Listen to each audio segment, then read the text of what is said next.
I think my mix amp is not enjoying interacting with OBS at all. Because once my mix amp stops, I think it's an issue with the mix amp. Because once it stops working, it crashes my OBS. And then audio stops working.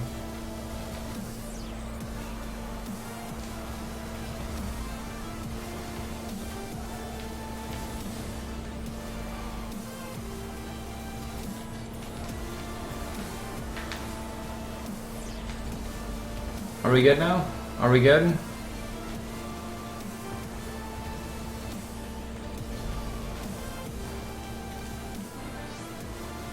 All good, okay. Awesome.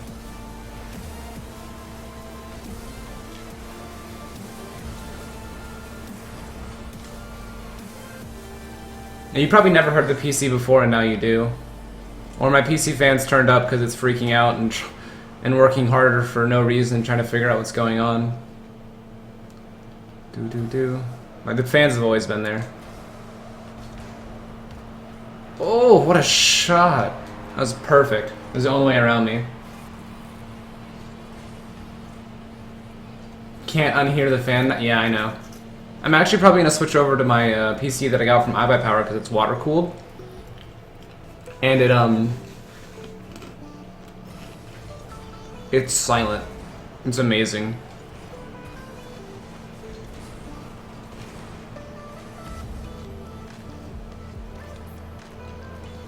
The way my desk works and the way I like to play games, and because I don't have like a microphone stand for my mic, I have the mic a little bit far away from me, so I have to turn the gain up a little bit so you guys can actually hear me. And in turn, that makes any other sounds in my room kind of amplified. I'll try to get the mic a bit closer. I might actually invest in a stand for it before switching PCs. Because then maybe I can get a dual PC setup going.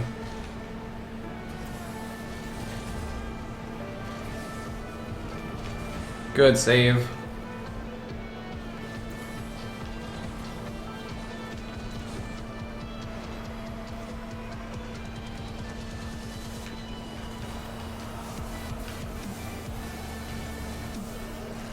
When I'm getting the new setup? I mean, this is my newest setup. The PC is right in front of me, behind the desk. It's not plugged in or anything, and I don't have a second mouse or keyboard to use with it. I don't have a KVM switch to use with it, and one of my monitors doesn't have enough ports to actually use it with. Shitty watercolor, thank you for 6 months, dude. Thank you.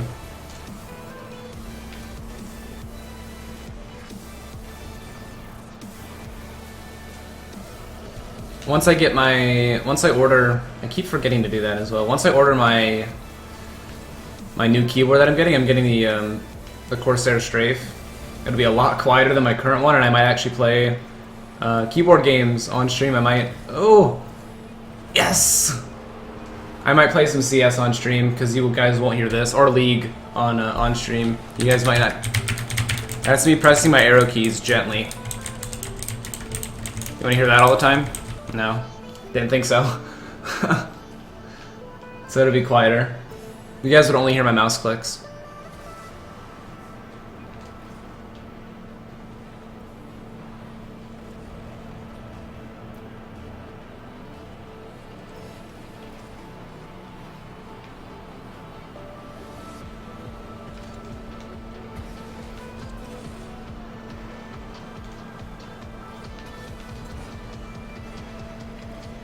Them blues though, actually this is a Black Widow. This is a Razer Black Widow. They do their own version of the switches.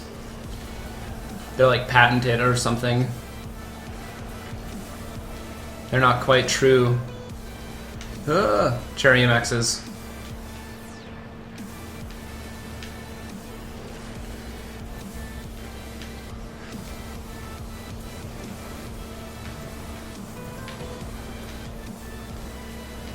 Oh my god, that was the most insane dunk. if you got that. Try playing with mouse and keyboard and see how good I am. I think everybody knows about how good I am with mouse and keyboard. Oh no! Yes! Yes! I can't believe I left. I can't believe that went in. It went off his car and in.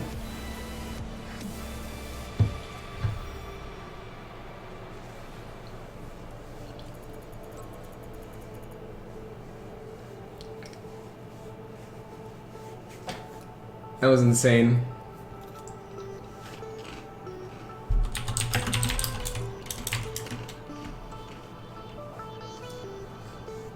Can I get a PJ Salt spam in chat for Sandman? Or Saltman?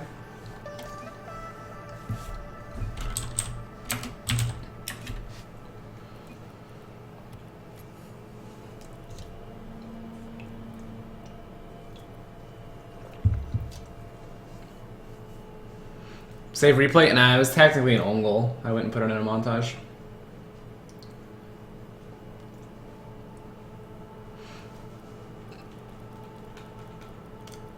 Alright, let's do the new group.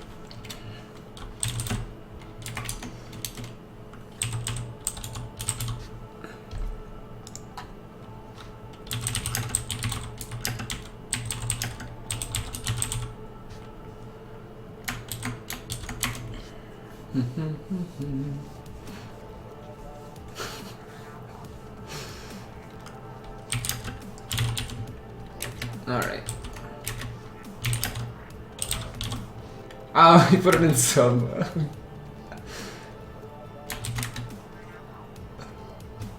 Alright. I messaged the mods that actually deserve the password.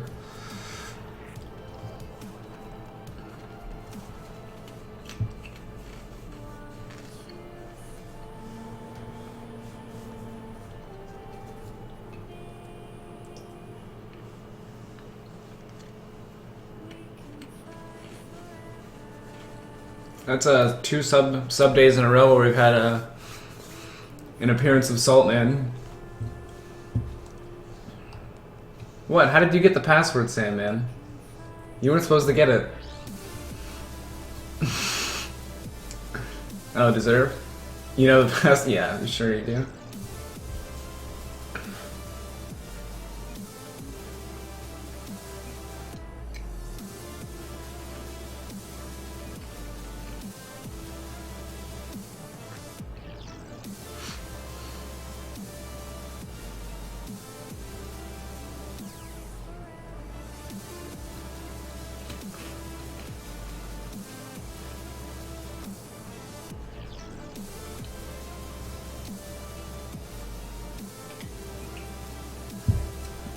We got Azalea, Late for Dinner, She Watercolor, Polka. Two more. Right? No. Three more. Math.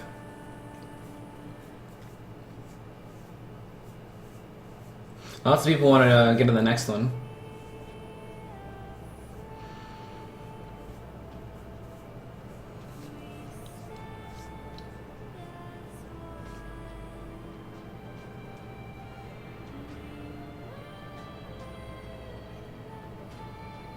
Let me see what's happening with Maki League. Let me see who's doing what.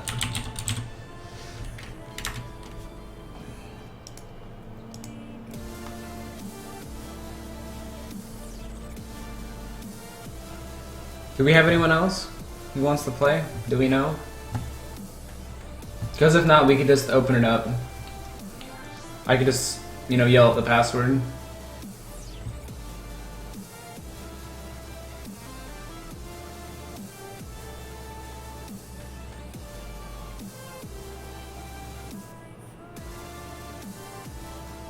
Ball on top of the Dominus that randomly pops up from time to time, and you have to avoid this. You're probably driving in a straight line, and when you hit the gas or go forward really rapidly, it counts the top of your hitbox as actually hitting the ball, so it's gonna pop. So just try to keep your momentum going, and don't make any rapid forward-backwards movements. Avoid that.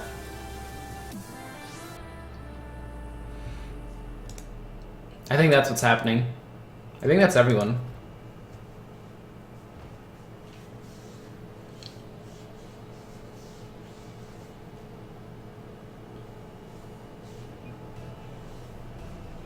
Break out the password to non-subs.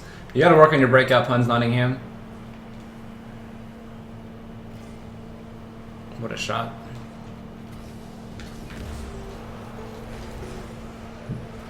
Oh, my goal. Okay, Zero didn't take it from me.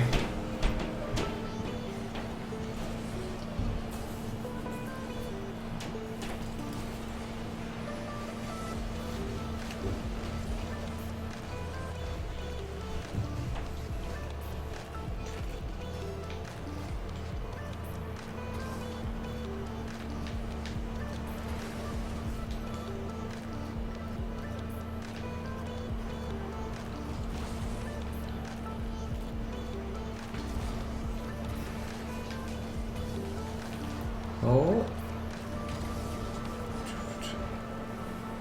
What do you guys think about the matches tomorrow for RLC? I haven't streamed any of the Pro League matches. I've only been recording them. I want to kind of get a bit of feedback from you guys right now, though. What do you think of the casting so far?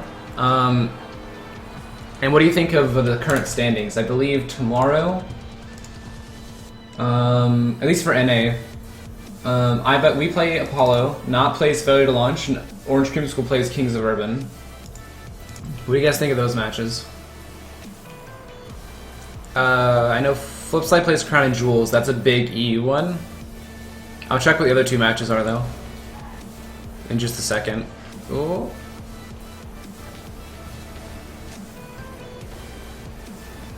The double touch.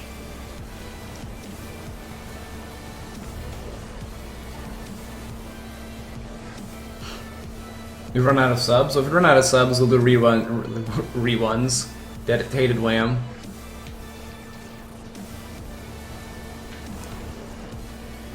And then I can open it up for some like half sub, half viewer games.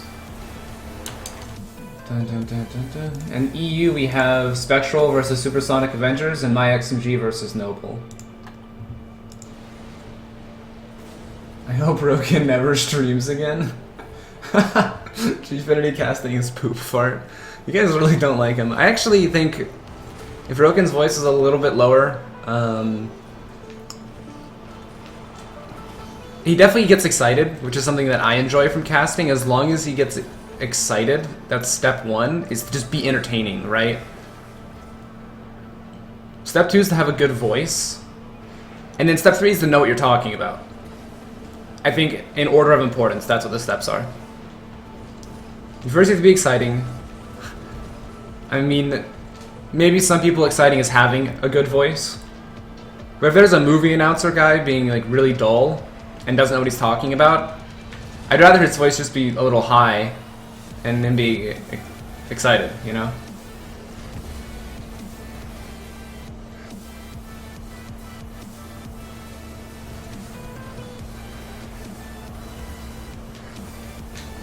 No, Reed!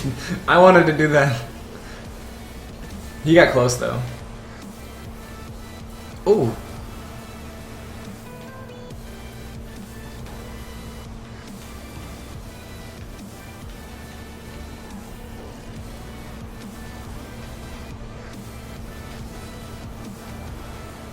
Oh, what a save. I'm definitely interested to see how Low5 casts, because he's got a good voice. He can definitely be entertaining. And I'm pretty sure he knows what he's talking about. It'll just be, you know, how comfortable he is actually casting, you know, how good he is at thinking on the fly. I think the hard part for him might actually be, you know, the entertaining part. He knows what he's talking about and he's got a good voice, but he might have a hard time being entertaining. Good voice is a bonus, it's not a radio show.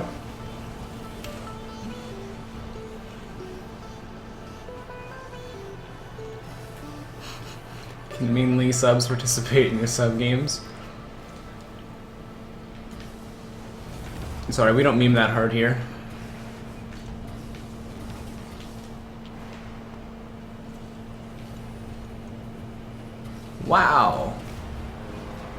No one hit that. Let's casting right now? What? Say what? Dun dun dun dun.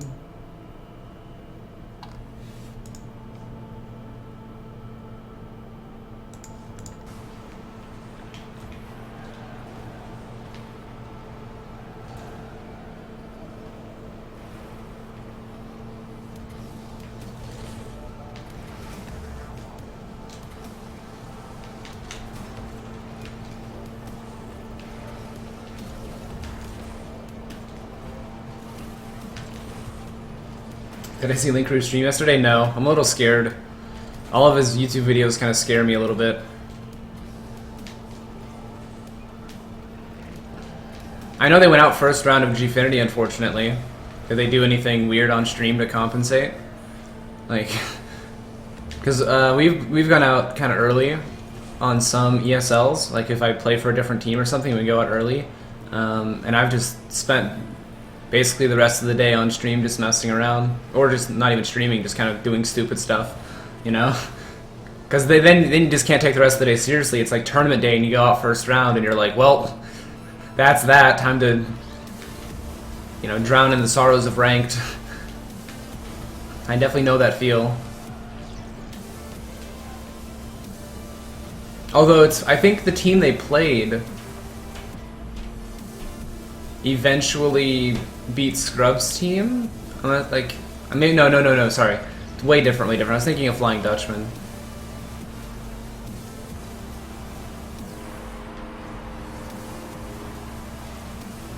The classic and the overexcited stuff was all Scrub. Really? I wasn't reading the chat very much.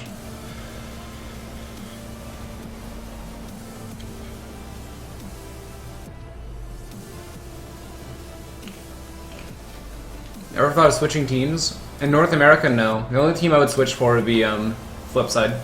That's the only team I would switch for.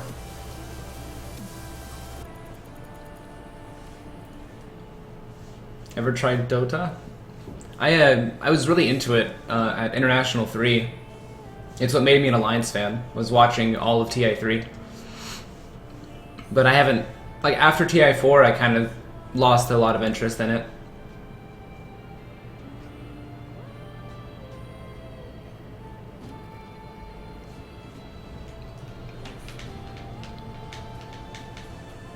Thoughts on DeLorean? It's too loud. It's really distracting, it's why I don't play with it. I think it's really cool, but I get so easily distracted playing with it. I remember Doomsy liked it for a long time, but he's back on Dominus.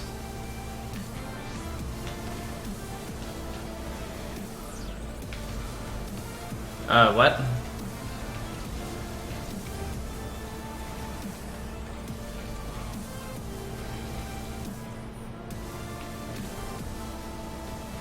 Oh, good hit by Bear. If I played right after who would I want to replace? I think it would make the most sense for the team if I replaced Cucks, because both of our strengths are in the air and doing the flashy stuff. I think I'd be able to synergize as well with Mike and Marky. Because with me and Cucks on a team, it's kind of weird. We have a problem reading each other sometimes, and we're often in each other's way because we both want to do the same thing. I feel like me and Cucks would be almost identical in a 3v3 setting with what we do.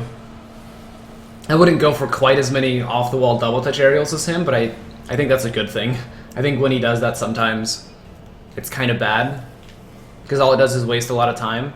Sometimes it's a good goal though, for sure, but he does get a little over-flashy. I don't think replacing Mike's a good idea in any team comp. And I think Marky's very good as a ground man and a setup person.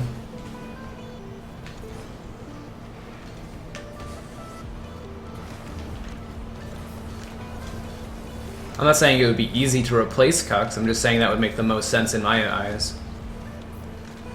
Or who knows, we play as a 4-team, and everyone's on the team and I rotate out with everybody. I don't know.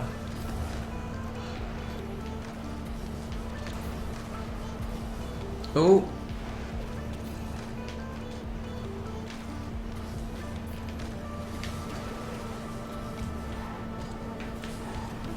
Oh, thank you. Bump me back onto the wall.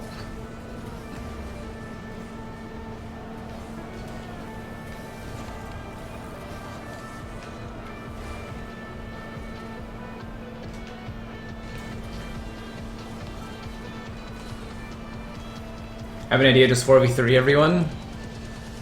I think we win every tournament, you're right, you know? I think I should just join Flipside as a 4v3 team. Be easy. Win every tournament. Hey, what's up, Jesse? How you doing? Oh, I had fun playing you guys yesterday in Gfinity. You guys were doing really well after the first game. The first game you guys played against us was really bad. But after that, you guys really picked it up. We had that one really, really good passing dribble play.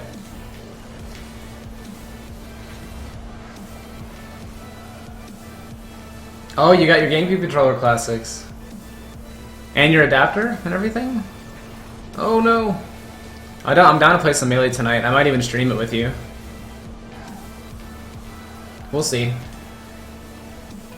I really want to prep for SnK tomorrow, though. Because if we get a 5-0, that'll put us really far in the standings, and we should get a 5-0. I'd be disappointed if we didn't get a 5-0. And I don't want to be the one to cost us anything, because I feel like I was the one that cost us the Flipside game on Gfinity. We could have gone 3-3, and then possibly had another chance to win. And I messed up early on, which kind of tilted the team a little bit, I think. I don't want to be the person to do that tomorrow with my team. Hey there, Azalea. Go, go, go, up the wall. Oh, denied.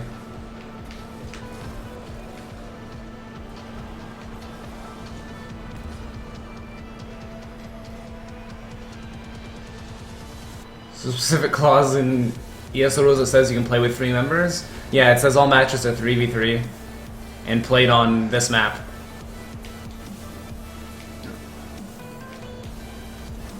Oh, I tried bumping him and mess him up and it worked, but his teammate was there.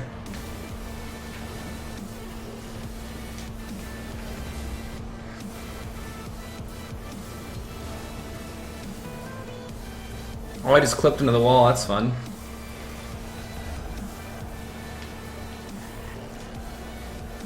Ellie, if we can't find subs for reruns, once we get all the subs in, I'll just open up the viewers to it.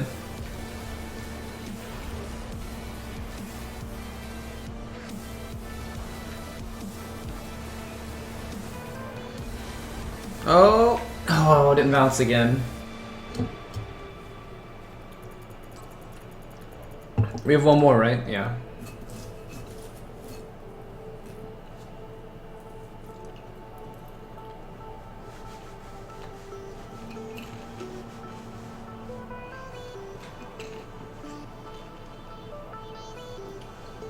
Ever met Sad or Gibbs in our IRL? I've met Sad twice in real life. We've gone to TwitchCon together, and we went to the iBuyPower Cup together. And he's super chill. I've not met Gibbs yet, though. I'm meeting him at PAX East. I'm meeting him, Seismic, Chewy. Hopefully Kyle. I don't know if he can make it, though. But we're all going to East. It's gonna be fun. I got no one to go with for PAX South, though. I've also met Lo5 in person. I met him at TwitchCon.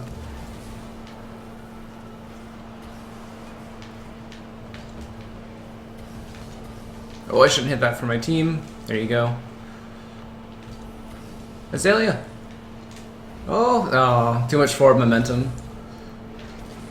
Can I vlog at PAX? Because there's no one there, I probably will. I'll be incredibly bored.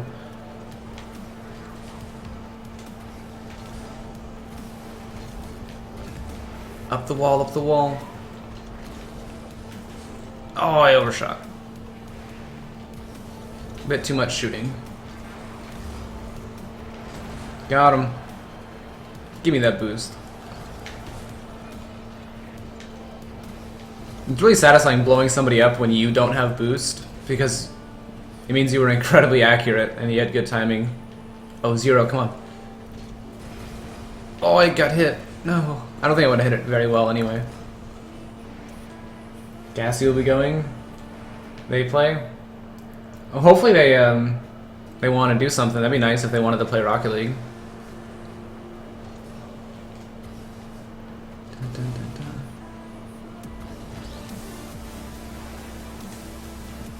I'm gonna try to see if I can like maybe set up some kind of impromptu tournament there, you know, just do like a doubles tournament or a one-on-one tournament or something, just to see if people want to play. Oh, almost teamwork.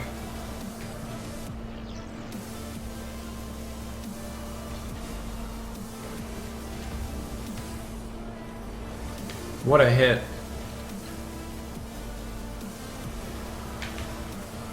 I read that wrong.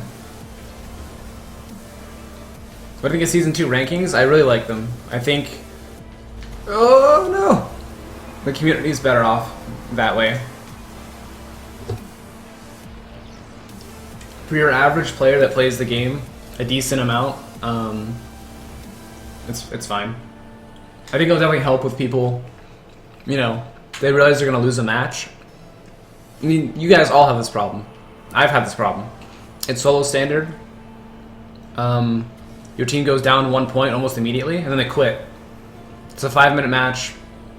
I'm just gonna quit because we lost. It's over. We got scored on one time. And you're like, what? You can easily come back, but some people would rather just not try and take the hit and do it again. But if they realize that they're not gonna like lose any real points per se for the loss, that they have to lose a bunch of games in a row to actually get D-ranked, then they might stay, and you guys might actually win that match. Prediction for C&J versus F3 tomorrow? I think it's 3-2 flip side. It could be 3-2 C&J though. Either way, it's a 3-2. I'm like 60-40 on flip side. Because we got a 3-2 in Flipside's favor with me on the team, and I'm not normally on the team. Usually they have Killer, and I think they have better synergy with Killer. So... I got hit, I wanted to hit it again. Oh well. Still got the goal.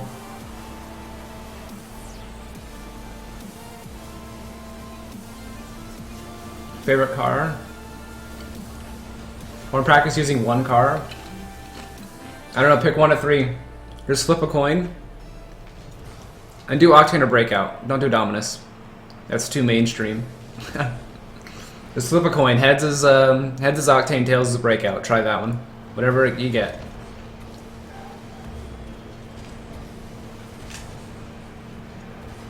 Oh my god, if I got that goal.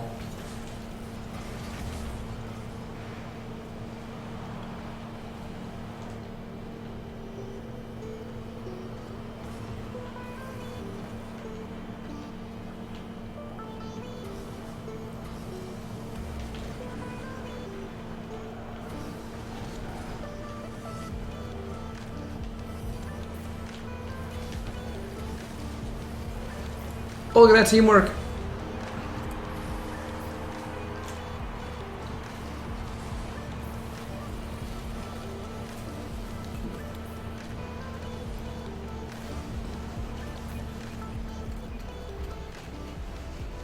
Try the Paladin. Paladin needs love. Paladin's actually a terrible car in my opinion. Mainly because if you land on your side like this at all, you actually start bouncing around a ton. Like you just cartwheel around. Let me see if I can like do it on purpose here.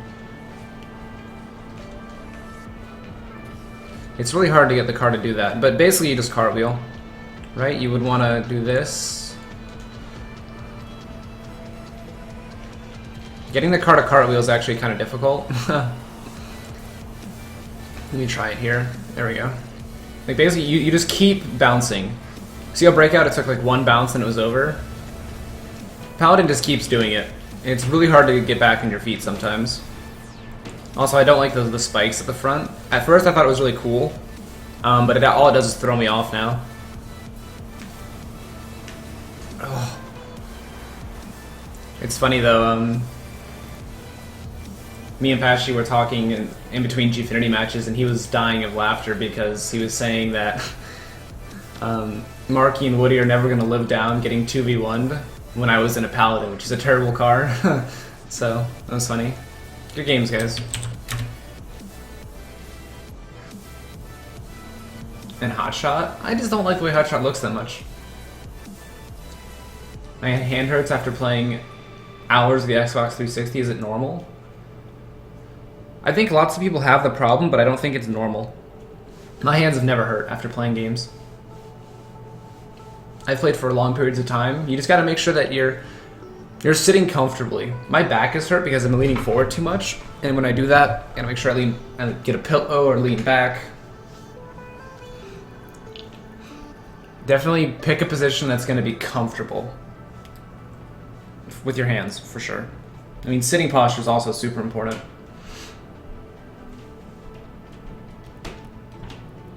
All right, do we need reruns? Do.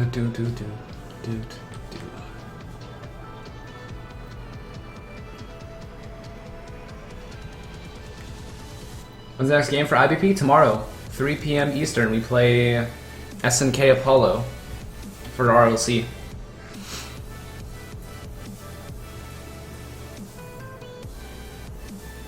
I don't know what to do for the name.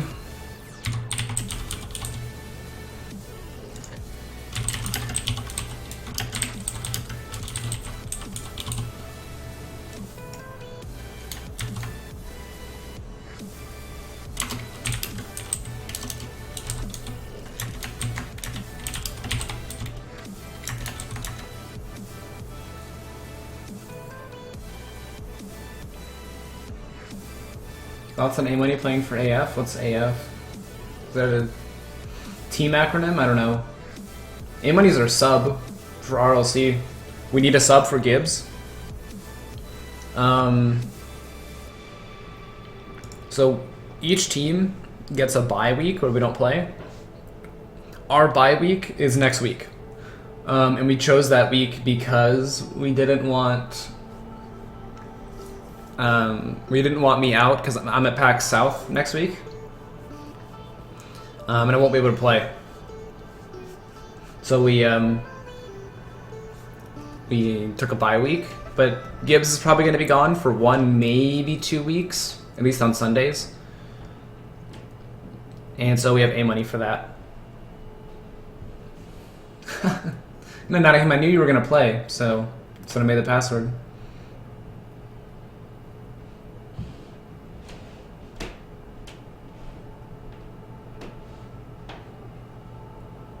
I'll show my stats after this next set of voltage. Just remind me after we have to play 3 games with this group. Just remind me. How many hours played do I have? Let me actually check. I think I have 1,600 now. 1,595. After today, I'll have 1,600. I think I have like 3,500, 4,000 matches total. I think my win rate's in like the 86%, I think.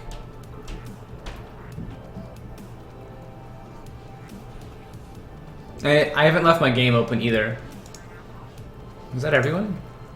I don't leave my game open. If I'm not playing, it's closed. Some people, like Seismic, have over 2,500 hours because they just leave their game running all the time and it counts. Or he's doing editing, so he's in game doing replay editor stuff.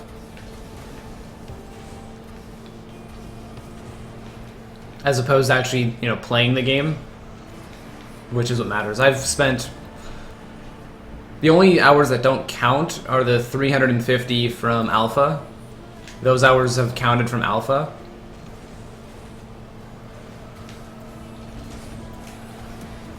So if you subtract 350, that's my total playtime. So I've got like 1,200 good hours of the game.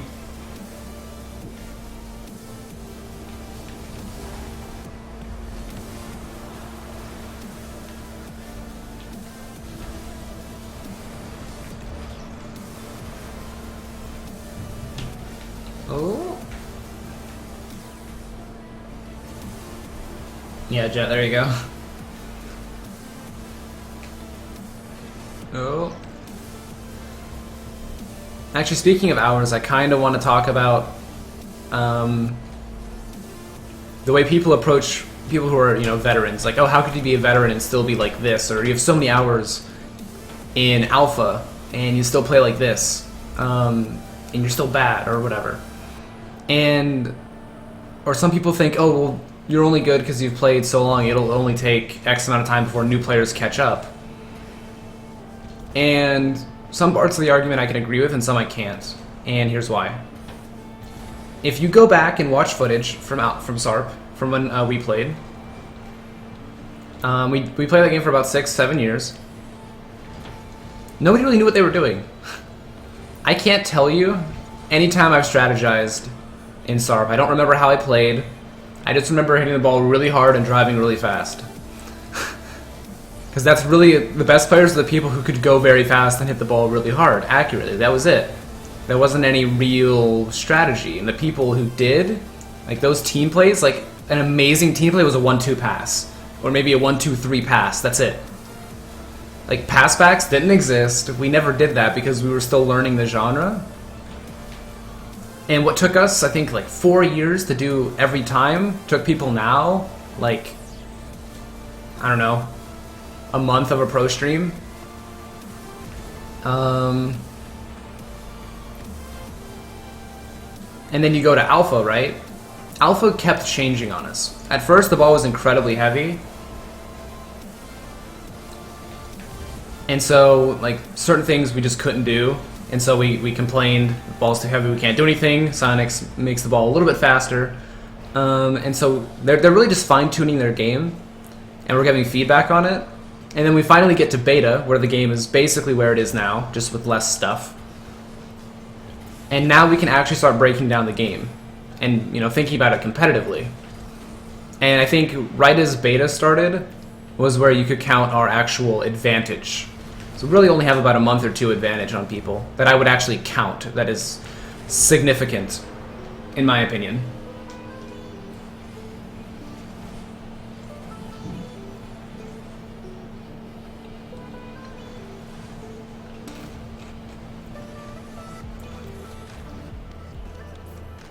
Without Sarfest, Rocket League wouldn't be what it is now. Well, part of the people who are new to the game that are so good are because they're just looking at what we're doing. Because we've spent the time of the genre, you know, figuring out what is actually, like, possible, like what should work. But our total practice time doing the right stuff is still roughly the same because we had to spend the time figuring it out. It's like shooters, FPSs, MOBAs, they're all a genre. The very first MOBA ever, people had to figure out what works. You know, some people are better at controlling their units, and even though, like, let's say the first time StarCraft ever came out, right? The people who are really good might not have been the people who understand what the best, you know, setup strategy or the best rush strategy is. They can just move their units that they build really fast, right? And those people are probably the best for a while.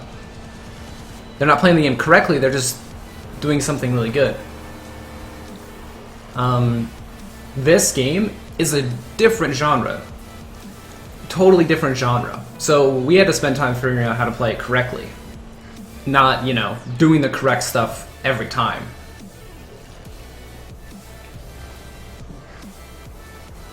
So put the password in chat, we'll hope nobody leaves. Because if you do, your spot's gone.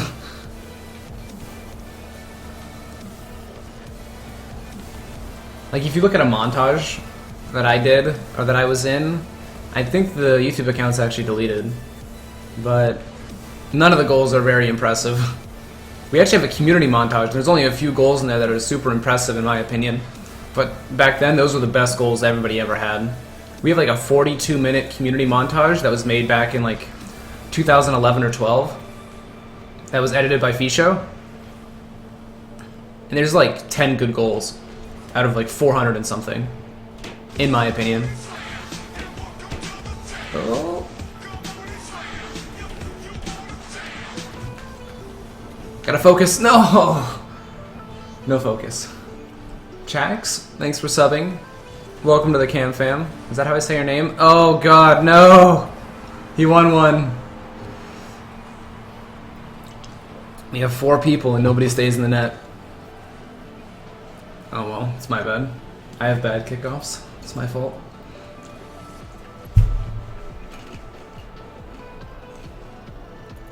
You can't totally discount the 7-year SARP because you can see SARP that's dominated straight away. Well, right. But I'm saying now, there's you can minimalize it. You know, you don't have to. That's not the only reason. That's what I'm saying, Jed. I understand right at the beginning we obviously had a clear advantage, but I feel like that advantage was from beta. I think if everybody played the alpha, everyone would be almost straight up just as good. Oh, I got it right? Okay, thank you, Chex.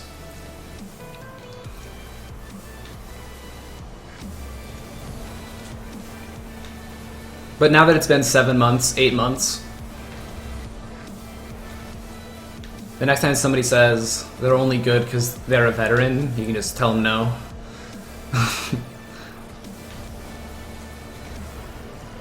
And there are plenty of veterans who are not as good as they used to be, or who just never got any better. I've actually run into a bunch of really old, like, legends back in my day, who are nowhere near as good as they were, at least as far as community standings are concerned, because they just haven't spent as much time with the game, you know? You could get the people who have spent a bunch of time playing with pros who aren't veterans, who are now better than some veterans, because the veterans just haven't played.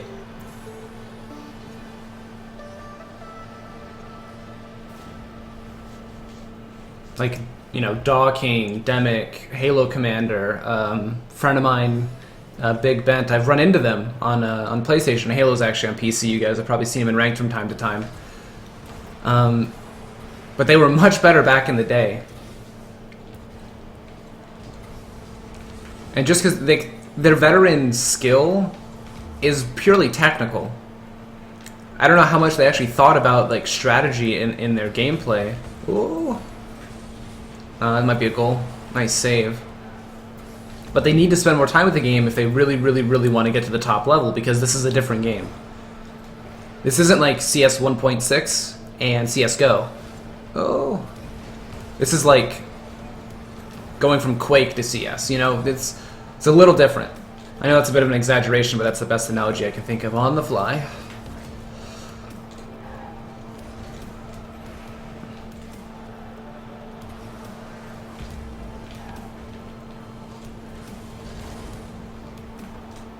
Loco Metal doesn't play either? He was an alpha, though. I'm surprised he doesn't play. But, okay, here's another thing, is Pashy didn't play alpha. He played 2 days of alpha. But he was on a crappy laptop, and we could only play the alpha on PC. So he never played it. He played 2 days of alpha. And he's really good right now. Because I think he would be good no matter what, really. And he was a good SART player. He definitely wasn't the best SART player, but he was good.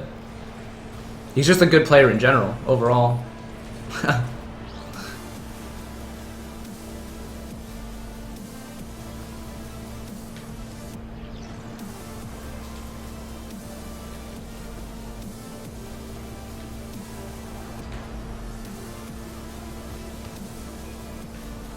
Open net. Pashy German, right? Yeah.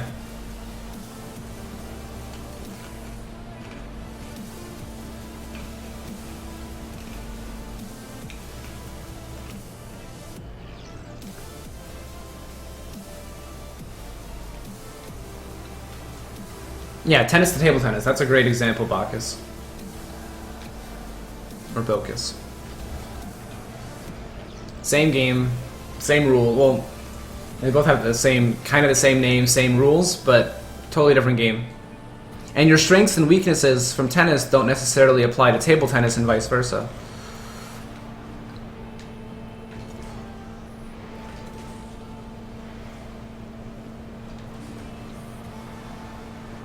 Oh, okay, they all went for it. Go, go, go, go, go, take the shot. Oh.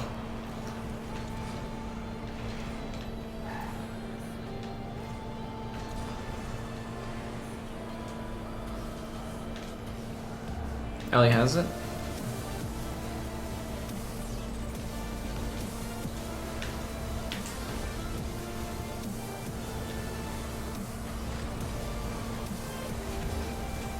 What about table tennis versus ping pong?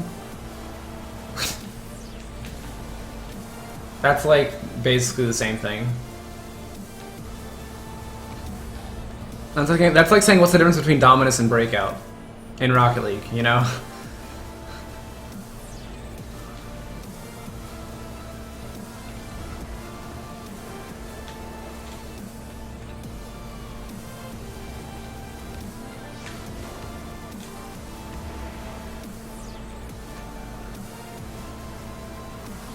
Is that going in? Nope.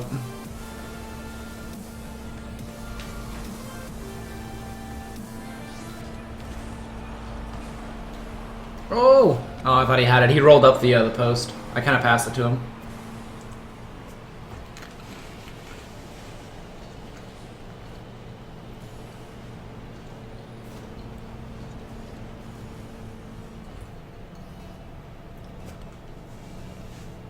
Was I in TeamSpeak with Pashy? Yeah, me, Siki, and Pashy were all in TeamSpeak talking and stuff.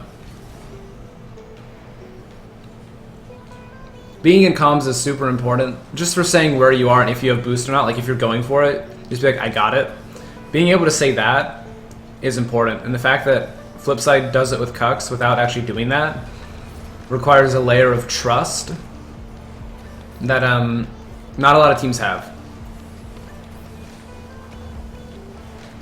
I mean, that's another reason why I think if I was on Flipside, I would replace Cucks, because I can actually talk. Because Cux's problem is just that, you know, he speaks Italian. His English isn't the best, and he has to focus kind of hard. It's difficult for him to play the game with his level of focus and speak in English. If Mike and Murky spoke Italian, they'd all be talking. Ever been in Switzerland? No. I've never been to Europe.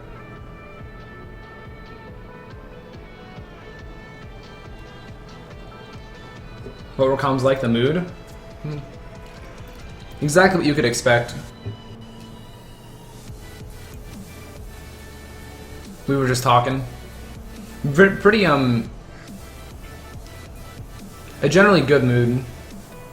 Like, when we were scoring a lot, we were really excited. There was definitely no negativity in there. I mean, like, whenever somebody made a mistake, it's like the person who made the mistake was, you know, a little frustrated. You know, we said sorry. I made a mistake, like that's my bad. Everyone owned up to their mistakes. But whenever we did well, we positively reinforced each other. Nice shot, good save, whatever. Talk straight, we gotta do this, we need to do that. Yeah, that's a good idea. Let's do this, let's do that. I don't think that's gonna work. Okay, what do you suggest? Stuff like that. That's important in team comms. We weren't, you know, saying, wow, I can't believe you didn't save that, you're so bad. You know, that's not how you win a tournament match. That's not how you do it. You gotta make sure you're helping each other out. Because you're all on the same team.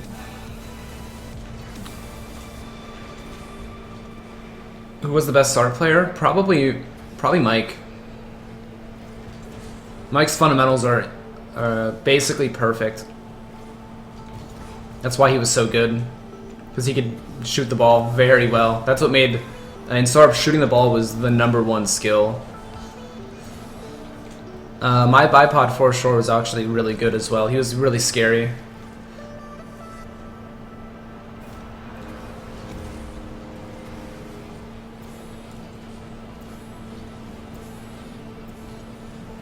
Snowers Dash. I never even knew Yemen. I never even knew Yemen in Sarp. I had no idea who he was until Alpha. In Alpha, DeBoer was actually really good. It's really funny. Me and Marky were kind of talking a little bit. Or was it? I think it was me and Pasher actually talking about Alpha. Yeah, no, it wasn't Marky. Sorry. Me and Pasher were talking about Alpha a little bit, and DeBoer was pretty good.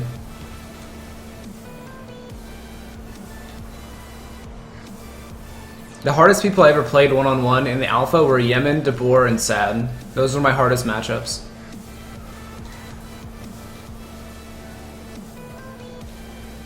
Other than that, I was usually fine.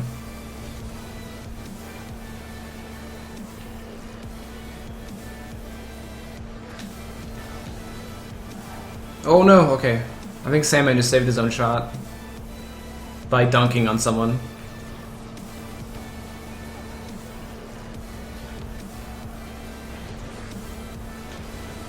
I just want boost, damn it. That works. Now I have 34 boost. I have to get Sarp to catch up on the vets. Yeah, no, that doesn't make any sense, Jet. No sense. L2 is gonna hurt him. Did I find EU more fast-paced than NA or the opposite? I definitely think EU plays faster. They definitely have better reaction time when it comes to making a save. For sure. I think their defense is a bit better. Nice shot. Do I have a close friends on the same level as me? Like from school? No. No one in the area around me played Sarp. And the only person right now who's close to me who plays Rocket League at a higher level is Jacob from Kings of Urban.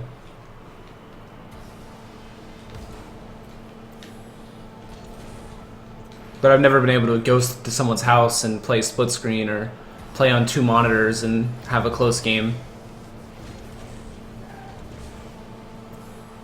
Ever been in Europe? Missing something in my life? I might go to Europe eventually one day. I do want to go. It'd be nice if there was a tournament in Europe or something. We could go over there. Because we are able to travel to like an international tournament. Granted, the prize pool's big enough. We would definitely go. No doubt about it. And it'd be really nice to meet everyone in person from EU. Like meet Flipside, meet Crown and Jewels, meet SK, except Yemen. Oh wait. It'd be really nice to meet everyone. I think the fact that Scrubkill is not an aggressive player. Not being aggressive is fine. Not being able to score is not fine.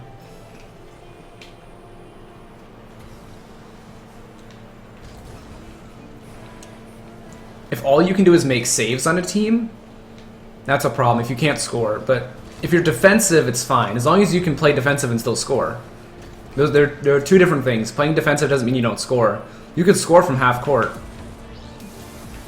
and just like not really aggress too much. But if you need to be there to score and you're not there, you're sitting in the net, that's a problem.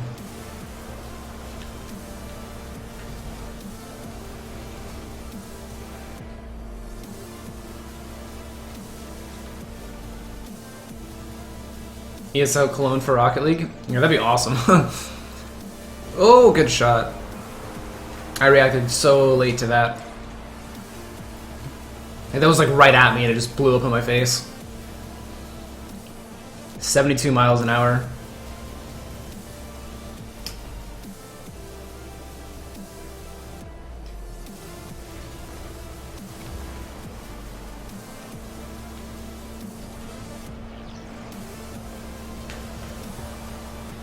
That was scary.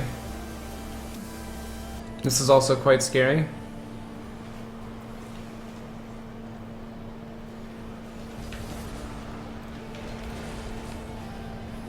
No boost. Please spawn, please spawn, please spawn. Please spawn. Alright, I got it. Oh!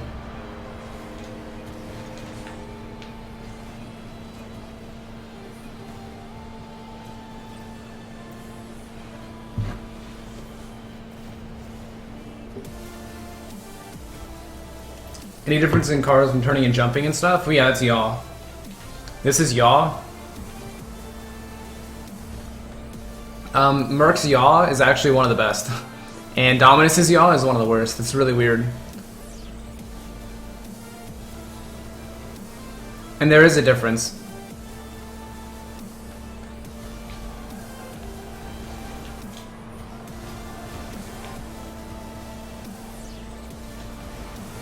Oh no.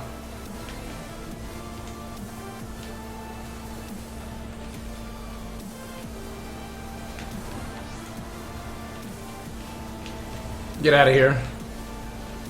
No, don't put me out of here. Oh, that's actually fine. I'm okay with that. No! Not unless it's a shot. I was okay with going back to the goal. It went straight in our net. Did I find it more enjoyable to play on a top tier EU team than an NA one perhaps? I would rather play with my team.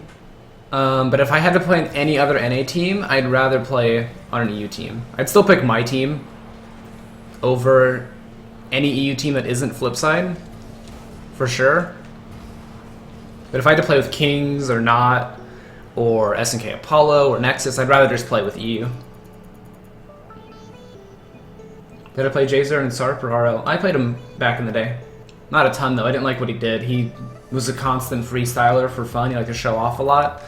And he'd often cost people matches because he was just, you know, having fun. And we were all super competitive and we didn't want to have fun, we wanted to win. So, it was a little different. Best card to play when new to the game? The starter cards, out of the starter that you first start with, Octane's probably your best bet. Octane is probably your best bet. Someone wanted to see my stats a long time ago. There they are. Oh, I had more matches played and less of a 1% than I thought.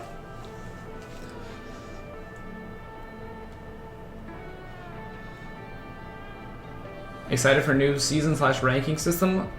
I would love to. I love the new ranking system. I'd love to play on it. I want to get, you know, champion as soon as possible. And then the new platinum, the top 100 being there is still cool. I was at 92% a few months ago. Well, that was a few months ago. And I started playing more private matches with people, so I lose those every now and then as well.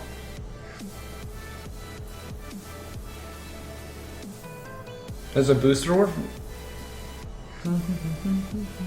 Wait, Lichinio, can I share this with you? Can you elaborate and I can share it or not?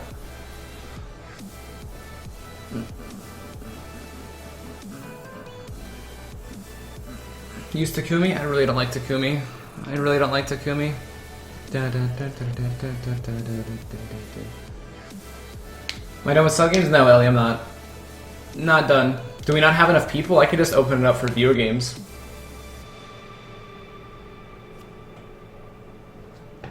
Yeah, that's what I thought, Lichinio, okay. Just don't, if you don't want me saying something, Steam message me. Show us the new system. There's a Steam, let me actually find it.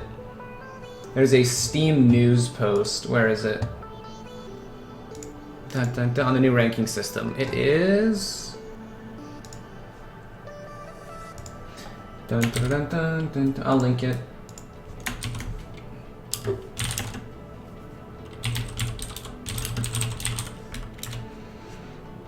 EU.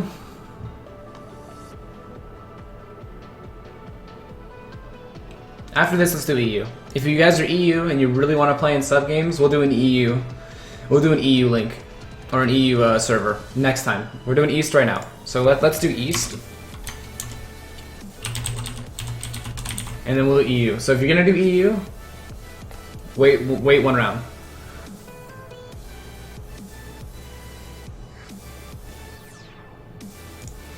All right.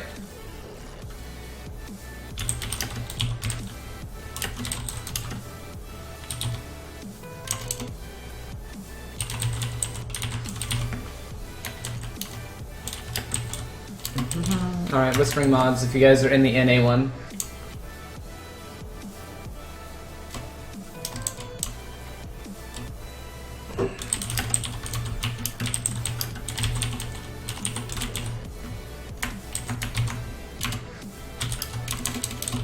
My keyboard is so loud.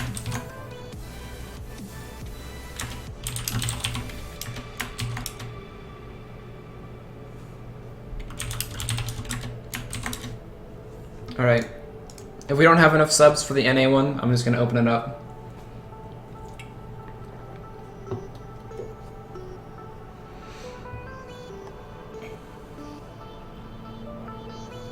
Chex, are you EU or NA?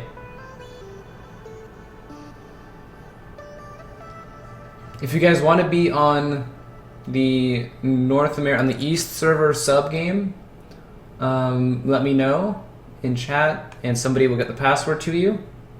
Once we have everybody in here who's a sub and NA,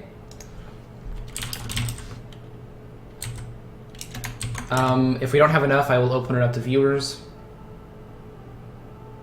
And then for EU, we'll do the same thing.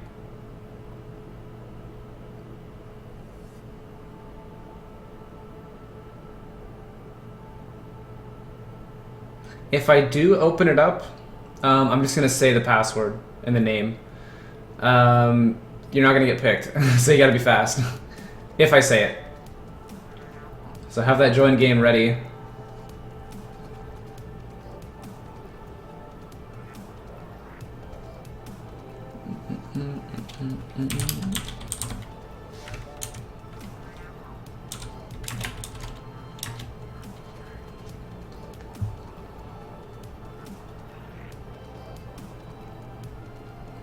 New Nottingham, I figured you'd get that one.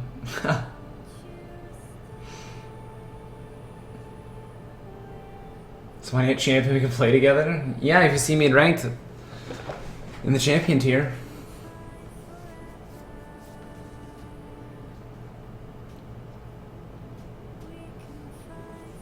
Is this everyone? No, we got 2, 4, 2, 4, 6. Alright, so we have one more. I think we have enough subs.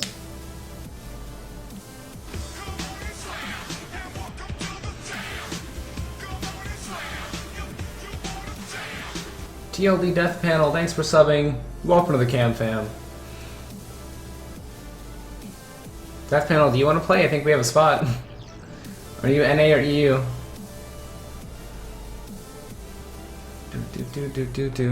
Is that everyone? I don't think it is.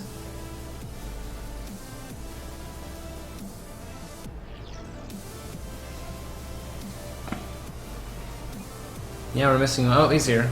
Somebody's here. I couldn't even get to that. I was hoping it'd be much faster.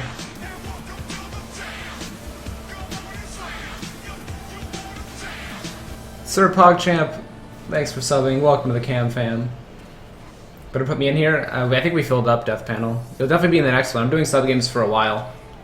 So if you're EU, you're in the EU one. And if not, after EU, you'll get in for sure.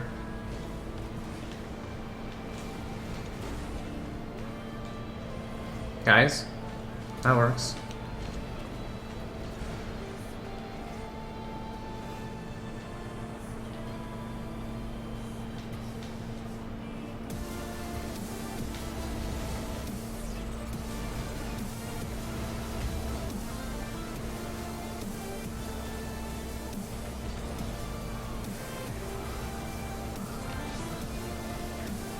Oh no. We got a bunch of people here who aren't NA and just wanted to play.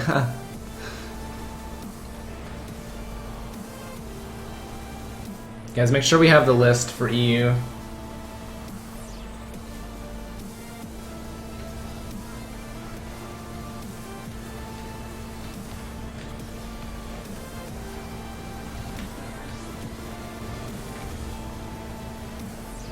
Oh, I clipped. No. I could have kept going with that too.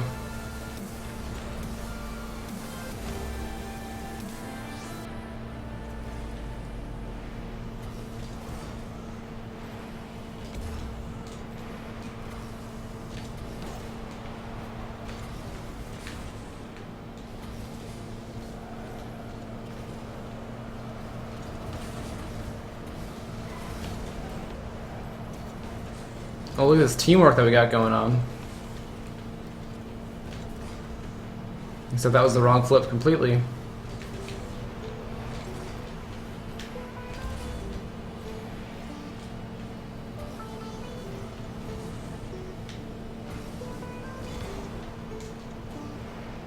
Alright, here we go, here we go. Oh, I almost guessed that.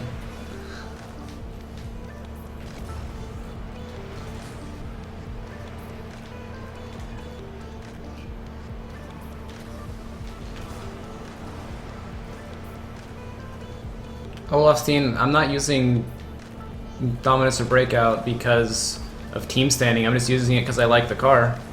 Oh, not quite. I'm going to be using it in tournament tomorrow. I'm going to be using Breakout tomorrow against Apollo. Unless I change my mind. But then I might play Octane.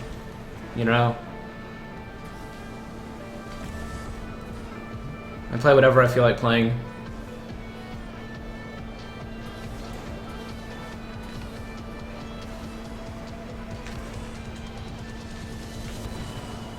I don't like that 50-50 my teammate took. It put the ball in front of the net, which is a bad spot for us to be in.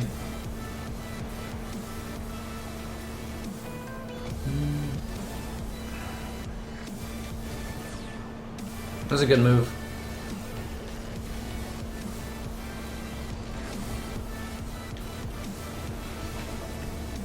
No dunk, no. Thoughts on Rocket League in the future as an esport? I think it's only going to get bigger for now. At least for a year, I think it'll get really big. It might hit a peak and then go back down. I definitely think it's still on the rise, though. Most definitely. There's only bigger stuff to come.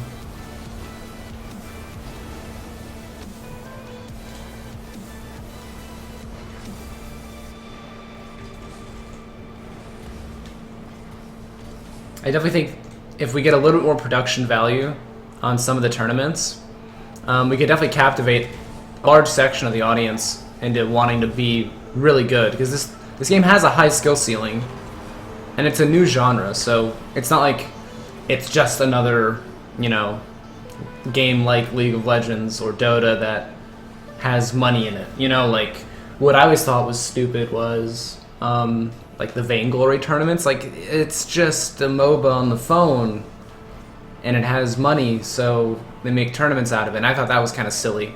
But I mean, you can even look at games from the same genre, like MOBAs. You have 3 big ones now. You have Smite, Dota, and League, and they all have big tournaments, and they're all esports. Despite being the same genre, you know, they're all different, they're all unique, and people like the games.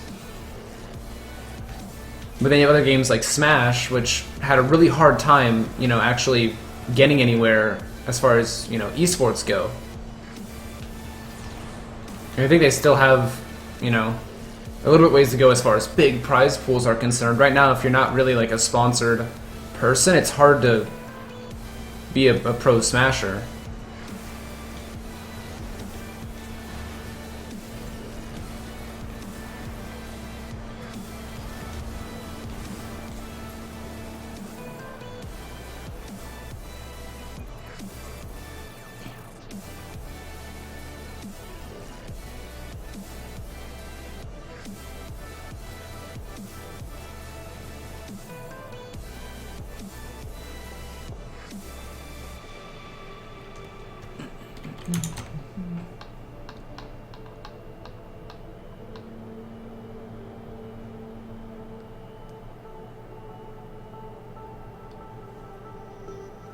Silver 2 to 3 player and everything but 3s and bronze 3. How do I play when my team YOLOs for the ball and goes everywhere? I mean, when your team's YOLOing around for the ball, you really just have to make sure that you're the last man back. Doesn't mean sit in goal, but make sure you're the last man back. Make sure if you need to go to the goal, you can. You can get there for the save. Don't be afraid to move up and take shots, or, you know, receive a pass from a teammate, or just be in the right spot to take a shot. That was a good touch. But you have to make sure that you're not the one YOLOing, because the moment you miss the ball, the opponents have a free goal, right? So you have to be the one who's ready to make the save. Oh, almost. You have to be the one who's ready to make the save. That doesn't mean play defensive and leave your team, you know, to 2v3 the entire game. Definitely don't do that. That's honestly probably teaching like a bad habit. But just be ready to move back. An official Soundix tournament with shoutcasters and whatnot? Yeah, that would be awesome.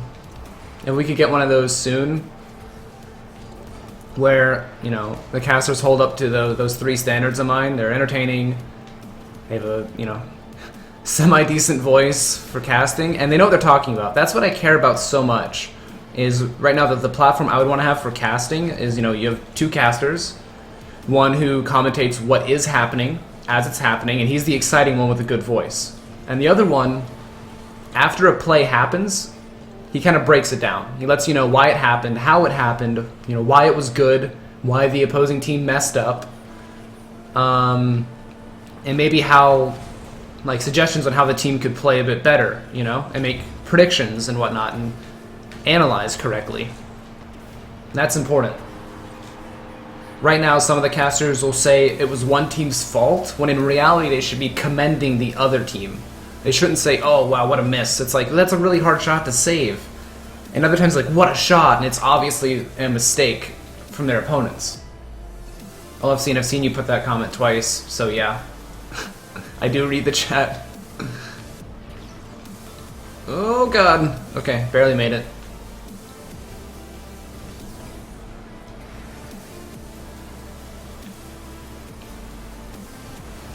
Oh god. Ah! Please have mercy. Stop! No! I can't save them all. If I had boost, I could. If I had just boost, I could get that.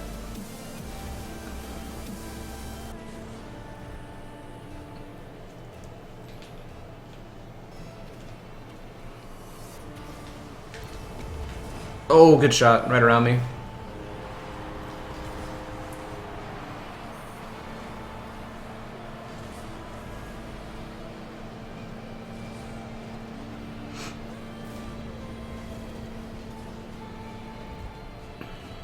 Vodkium, sometimes you can't talk about some things. There's certain things I can't talk about. Doesn't mean I'm not talking, though, with other people. It just means I can't talk about what we talk about. So, I'll say that.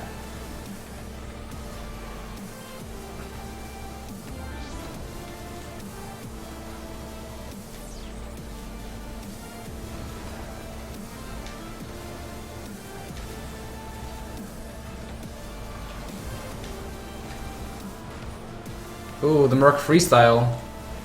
Get the clear, ignition, front flip. Oh, so if you're gonna try to clear like that in reverse, you really want to fly backwards and then do a front flip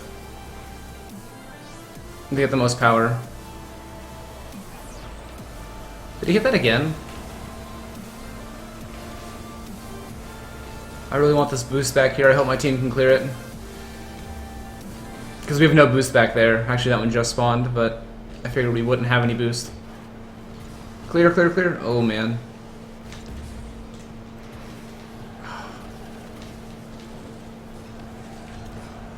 Alright, one bounce is all I need. We have a goldie? We do. Clear, clear, clear. Brand flakes. No. We gotta get it out of our side. We've been on our side forever and I've been getting boost starved.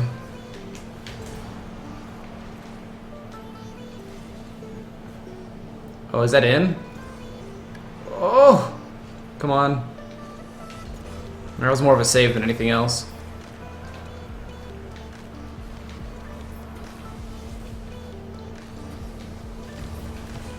I thought he was gonna hit that.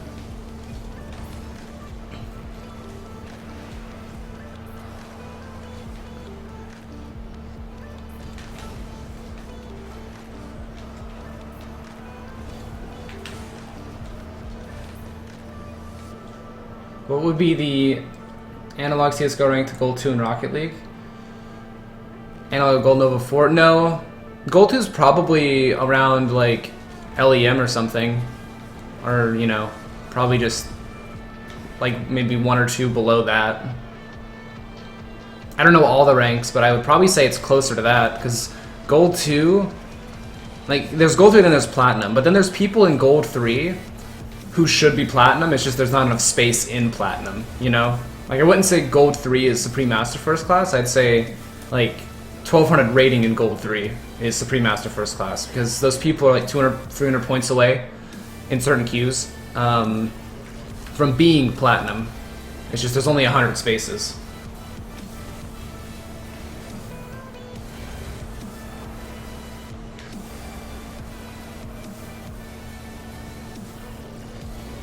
Oh, and that might be game. Okay, he missed. Thank goodness. Keep it up. No! I was there. Which direction do you do the fast kickoff flip? I don't know what you mean.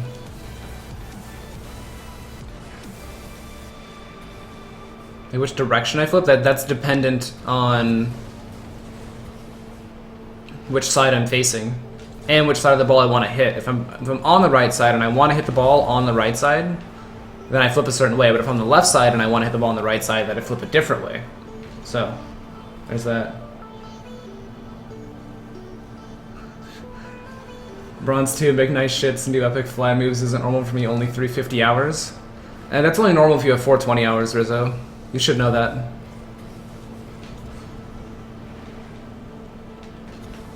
Ugh.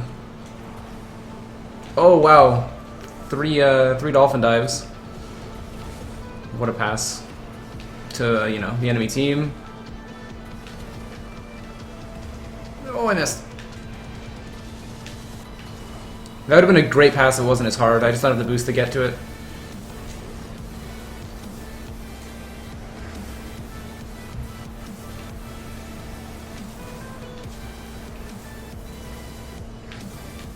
No, don't get in the way! No. I wanted that boost, I didn't land on it though. Oh.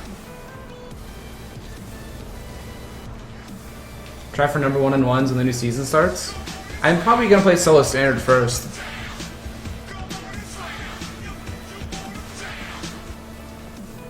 Is that DC Dude Com? Thanks for subbing. Welcome to the Cam Fam. In the new season, I'll probably do solo standard first. We'll see though. Because 1v1 games, if people don't leave, will take longer. Because I'll score more early on. It'll be a faster climb for solo standard. What happened to MOG Rocket League? Well, MOG kind of got taken over by Activision Blizzard. And so it's kind of like a weird time for them to do that.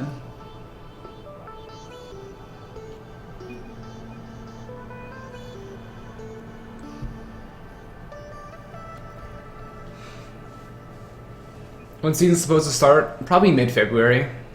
Did MOG even pay out? I'm pretty sure they did. I don't know, we didn't win any money from them from playoffs, so you'd have to ask the team that won. What crown do I get if I'm gold in 2s? You get a gold crown. You would get a gold crown.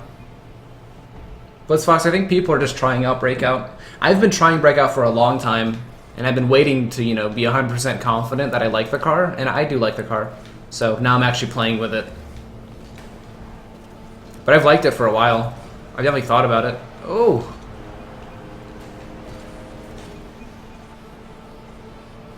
Gold 1, still gold. Do I like playing against Flipside? Yeah, of course. There's a ton to learn, and they're the best. This is the most competitive matches. You don't think they've paid out yet based on what Mike says? Oh, okay. Well, if Mike said it, then, I mean, they won the whole tournament. So if they haven't paid out, then gotta take Mike's word for it.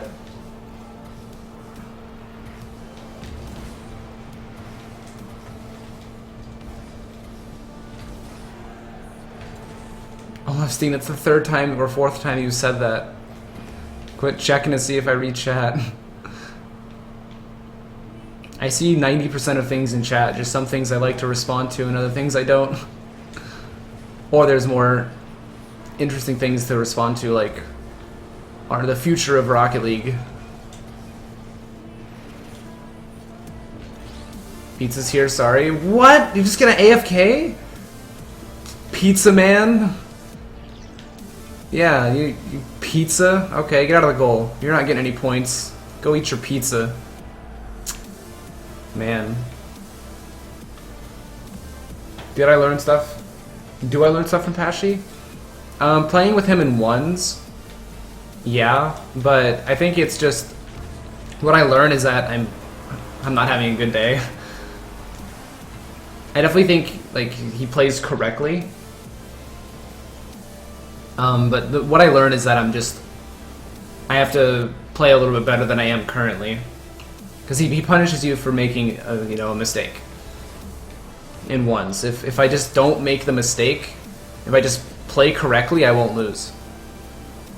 I've learned everything I think I should have learned from him. Go. Pass it. I passed it to you. You gotta pass it back. He knows. I think he couldn't get it around his car. Merc too fat. Jeez. Playing 2v2s alone, I've run into a lot of matches that end up making me angry at my teammates. Then again, threes feels way too crowded. You think threes is still better for improving, even though it feels like a cluster of ball-crazed players? You aren't doing as much where 2v2 is a lot of teamwork. Threes can still be, went for boost. Threes can still be a lot of teamwork. Twos and threes are a totally different game. Twos is about making sure that you never like put yourself down a man. Like if you give the enemy team a man advantage, you're probably just gonna get scored on. Or if you leave your goal wide open and you give your opponent a clear, it's also probably a goal.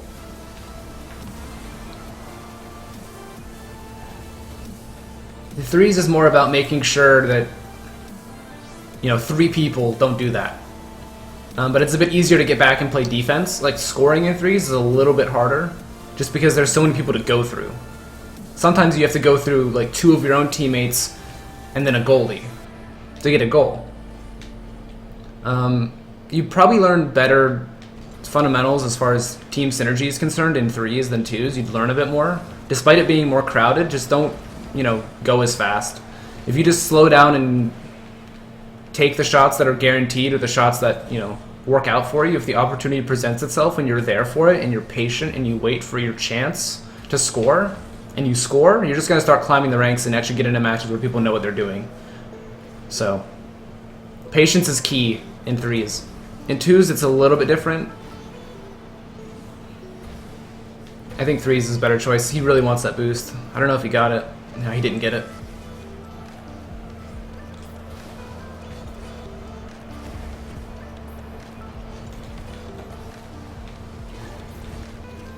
And then fours, I don't know. We're doing fours right now. It's really just who can hit the ball a lot. And nobody has boost.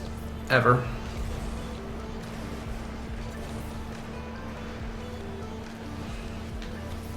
Go, Jax, go! Oh, he could have gone for the ball there, I think. Like, he could have driven up and passed it to me. He just kind of got a little scared. Hesitated. If he didn't hesitate at all, he would have 50-50 bear. Pizza on my mind. Fair enough, fair enough.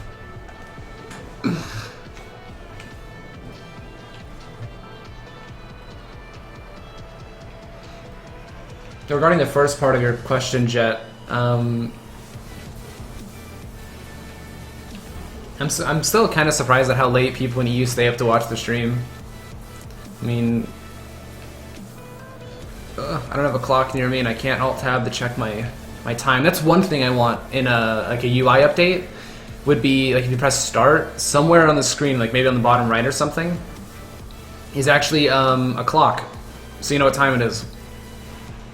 Other games, like, because I've spent plenty of time just in the game, MMOs, ARPGs have a timer, so you know you're farming your solo standard and you want to check what time it is because it's late, or you're like, okay, 3 more games, and you just want to press start because it's, you know, integrated into the game.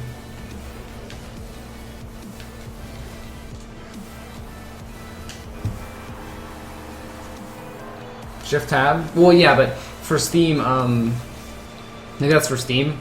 I know I could do that. But for like console users, not having a clock, I know they can press their PlayStation button, that pulls them out of a menu, and it does take a little bit of time. Being able to just press start real fast and then come back, it's on my controller. Shift tabbing requires me to go to my keyboard, which I could just alt tab anyway. Shift tab, alt tab, it's the same thing. Being on the controller and in the game is incredibly important.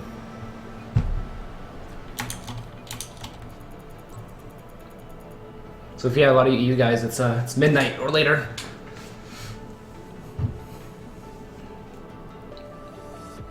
All right, GG's.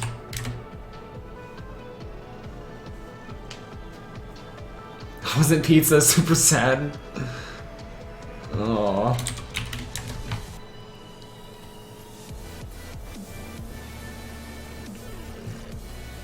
EU time, boys. EU hype. Here we go.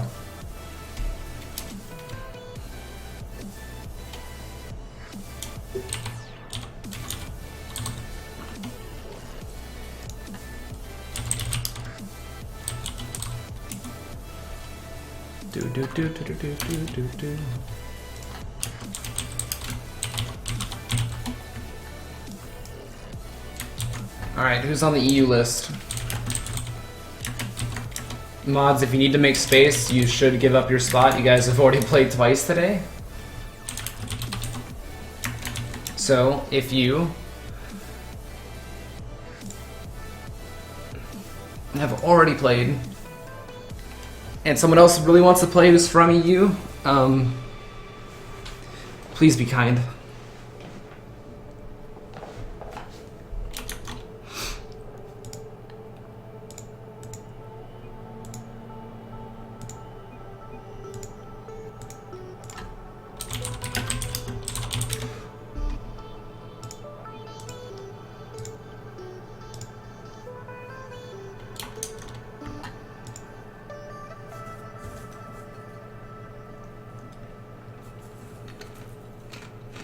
We haven't played an E though, I know, Ellie, but gotta take one for the team.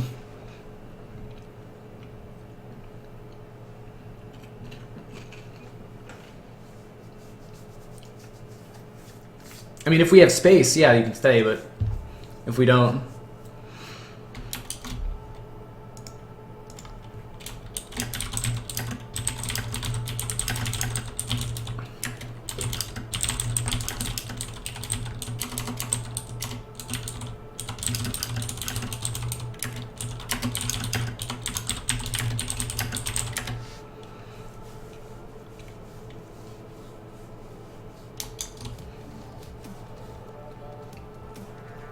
VS the Big F will probably carry this? Yeah, I'm thinking so too. Shitty watercolor's been getting better.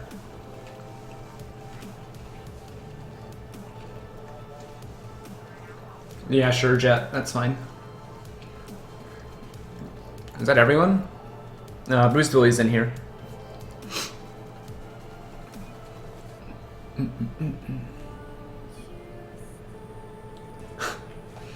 I'll make it really close to that, Jet.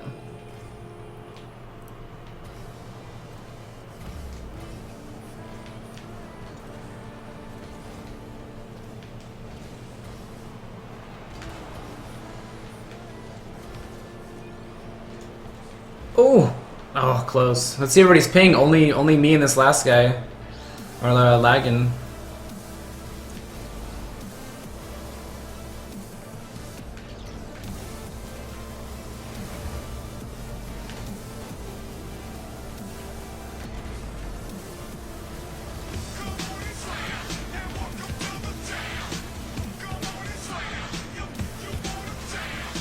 Refleeks. Thanks for subbing. 5 months in a row. Oh. Thank you for supporting the Cam fam.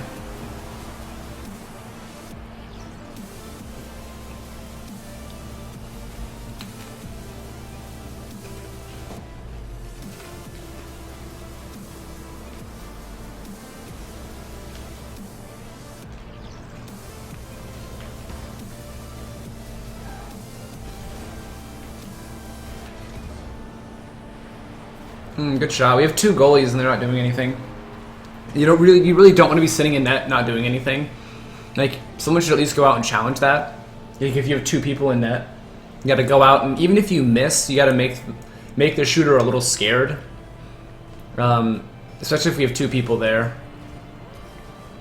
Because if you let someone take a shot, you could have 4 goalies and still have a miss in net. Like, you could still get a goal scored if 4 people are just sitting in net. That's what you want to avoid, at least.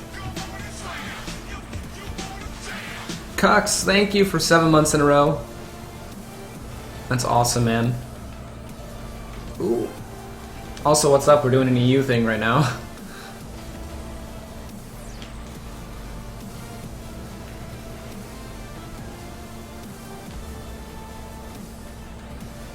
Oh, he's got that. I almost ran into him. Yeah, me hitting that would have actually caused us to not score. So, glad I missed. Being good at 1v1s is an important factor to becoming a good overall Rocket League player? Well, yeah.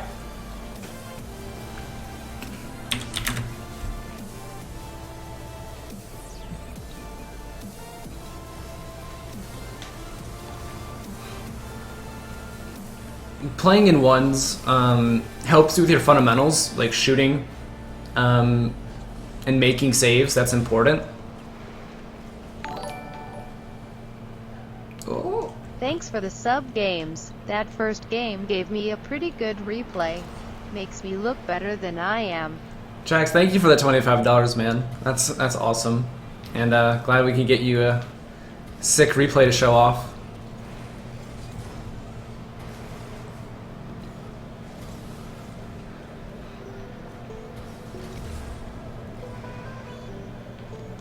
But as far as what was I talking about? Ones? As far as ones go, like you have individual. Oh no! What a save! You have individual 1v1s in your 2s and 3s matches. So let's say you're playing 2v2s, and your teammate and your opponent miss the ball. They both go for it. They both miss. Right? And all of a sudden, you have the ball, and the other opponent's sitting in the net. It's one-on-one. All of a sudden, all your skills from one-on-one transfer over. You dribble him, you get the goal. You don't get a goal. And then they can counterattack, and maybe you get scored on. So, that's important. And the same thing can happen in 3s, but that's more about winning your 50-50. So you beat one person, and then you put your team up a man. And if you lose, you put your team down a man. So if each individual player loses their one-on-one, you're left in a 1-on-0. Free net for whoever last finished. Oh, what a shot.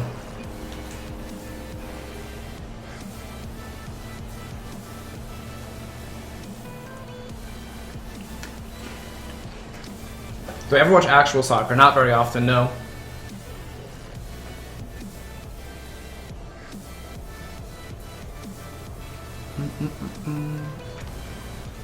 I have no boost for that, unfortunately.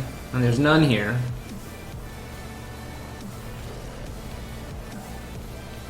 Whenever I jump off the wall and hit the ball and try to continue the hit, my card is dropping no matter how much boost I have.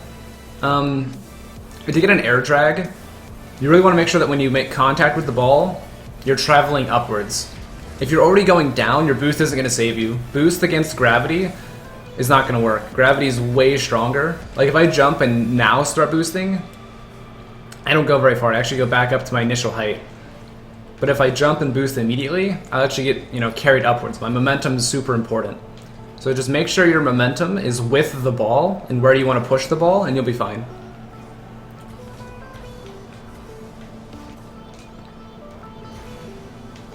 Cool.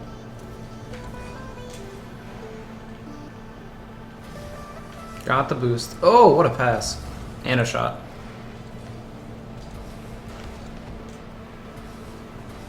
That was a good challenge right there. Even if he doesn't hit that, he forces them to not line up a shot, which was the scary part of my hit, was I gave them a chance at lining up a shot.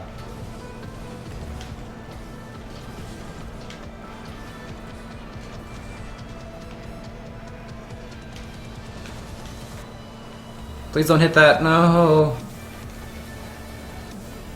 I was hoping I could just get there first.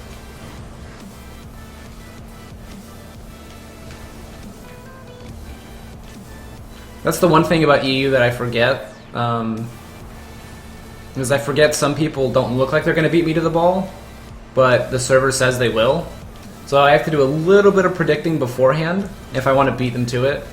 And that's on me. That's not a lag excuse. That's just me not adapting properly.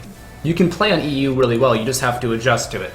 And sometimes I don't. That happened in Gfinity quite a bit. I would lose my one-on-one just because I forgot that I'm playing on EU. And so I think I'm going to win, and then I lose, and it looks like I just straight up missed, and it puts my team down.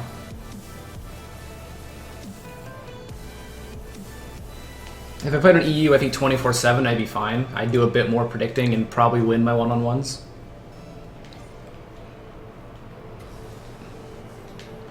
Was I lagging much yesterday? No. I wasn't streaming or anything.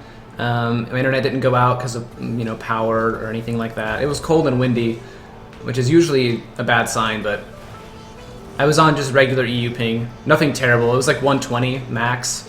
Right now this is a decent server. It's like 112. A good EU server is like 100 or less, like 90 ping is amazing.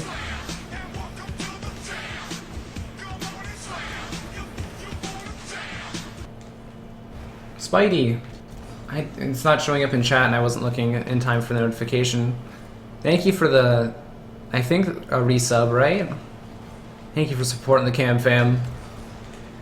Whoa. What happened? And that bounce. I'm gonna let my teammate get it. No! When I was playing Gfinity, I think I had 130 ping, which is fine.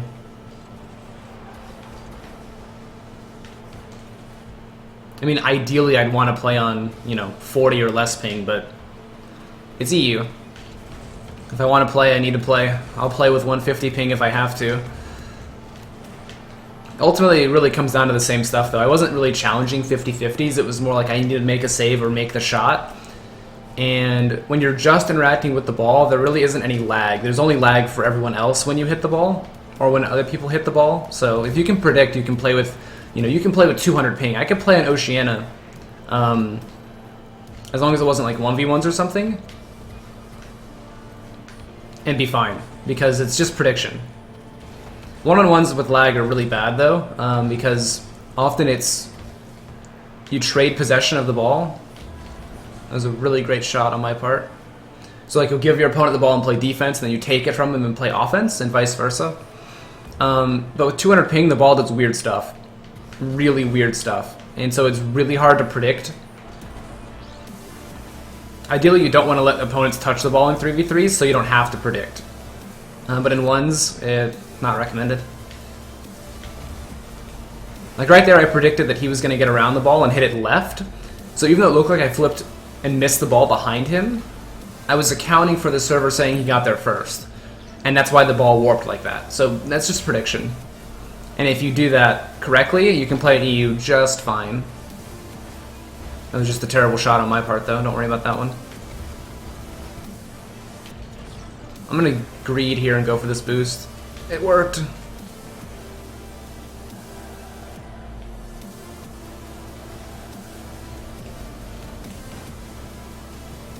Oh no. Okay.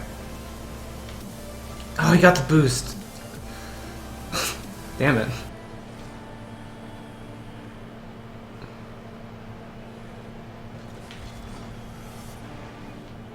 Predict a final score, 1-0.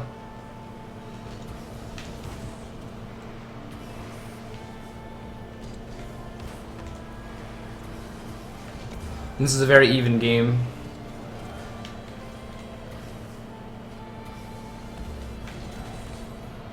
What did my car just do?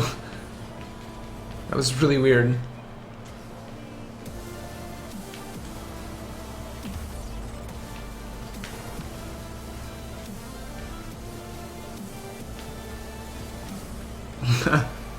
What a great freestyle from Big F.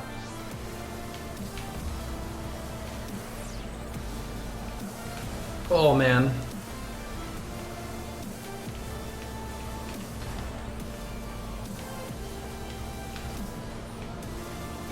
I thought he was gonna hit it. No.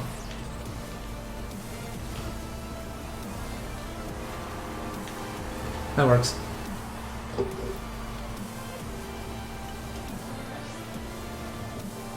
Greek, what's up, dude? I haven't seen you in chat in a while.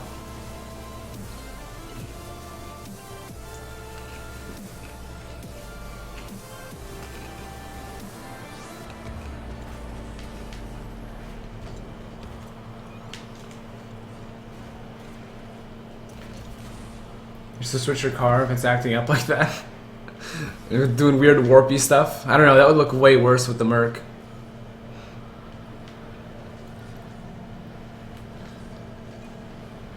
Might take my brake out to the shop. Ugh, see what's wrong with it. It's having spaz attacks. It was a bait. Sometimes you can do that. You can roll the ball up your own side of the net and across it and bait people into attacking it, and then flip off of the wall. And everybody that went for the aerial is all of a sudden looking at a clear, like, oh man. See, I told you I'd predict the score correctly. I said it would be 1-0.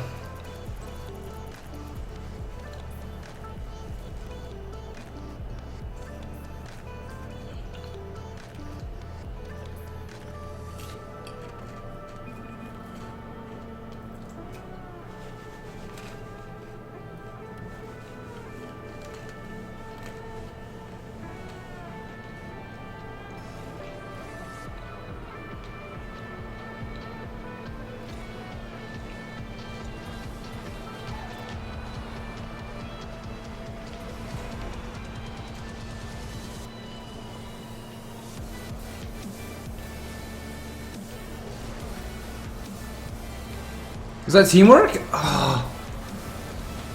I think he might have just hit it on his own. Because I probably didn't get to the ball in time. Ooh, that was sketchy. Sandman had to miss for that. No! No! Damn it. Whoa, what? What happened there?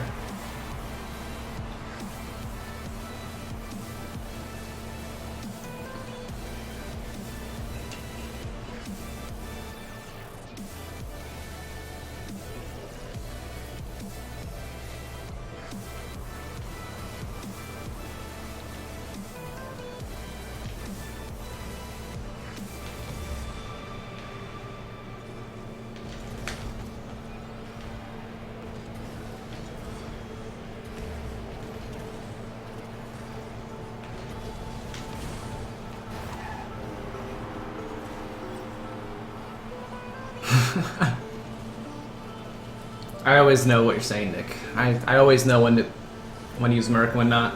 Exactly how the ball will behave. You can predict exactly how well the ball will behave. Can I do it correctly every time? No, probably not. It's definitely possible to predict how it's going to behave if you look at the way every car is going, and if you account for a little bit of server prediction.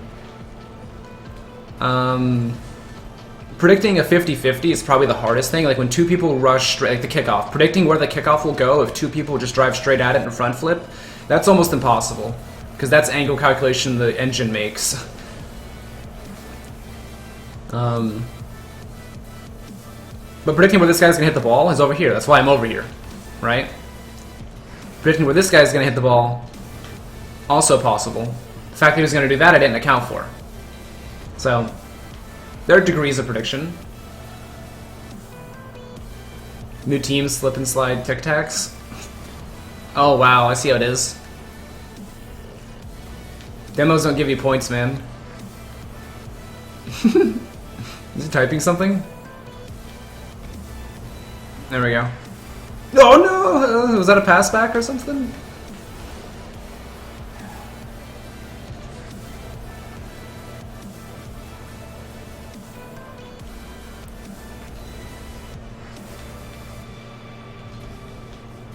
You always win your kickoffs?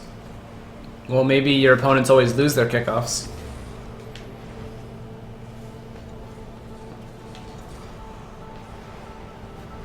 Okay. Ow. It was a good save, I think.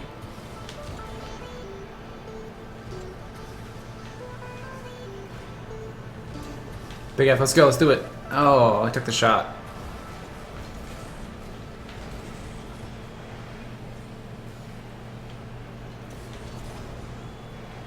Take the shot. Is that in? Oh my god, what a save.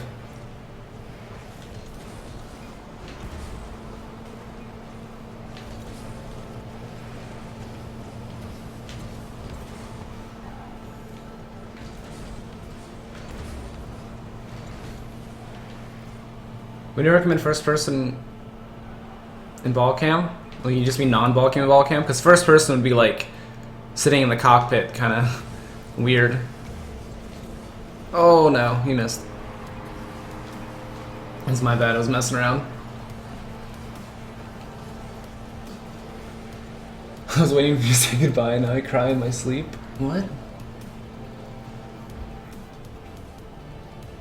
Are there cars better than others? Well, some, yeah. Like Paladin and Backfire, X-Devil are not as good as some cars. There's just so many glaring differences that are noticeable that I would say they're not as good. And looks, I mean, I hate the way Backfire looks. Almost. He almost saved it. Now, as far as some of the other cards that people like, there are minimal differences, but nothing that's going to definitely guarantee that that car wins against that car every time. I mean, I could win against an average player with a Backfire, sure. But at the super tippy top level of competitive play, those little differences do matter. And being comfortable is also important. I'm not very comfortable with backfire.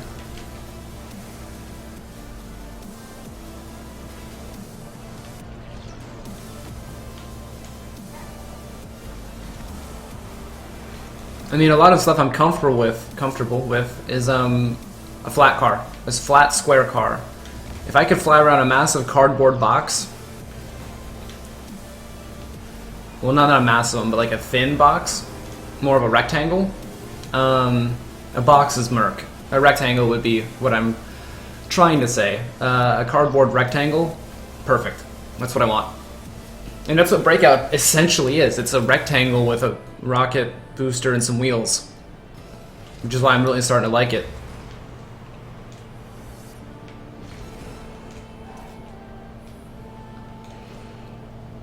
What about Takumi? Takumi feels really tiny. I feel like I'm gonna break it when I'm playing. And I have a problem seeing the front corners of the car. It's got a hood. It's like a typical car. The cockpit of the car is actually taller. The back is taller than the front. So seeing over it with my camera angle is a bit different. With this, I can see the front corner of the car. Despite the shades, I can still see them most of the time. I know where the front of the car is. On Takumi, Merc, I can't actually see my corners. So, it's a problem I have. That's why I like the Dominus so much. I can see them.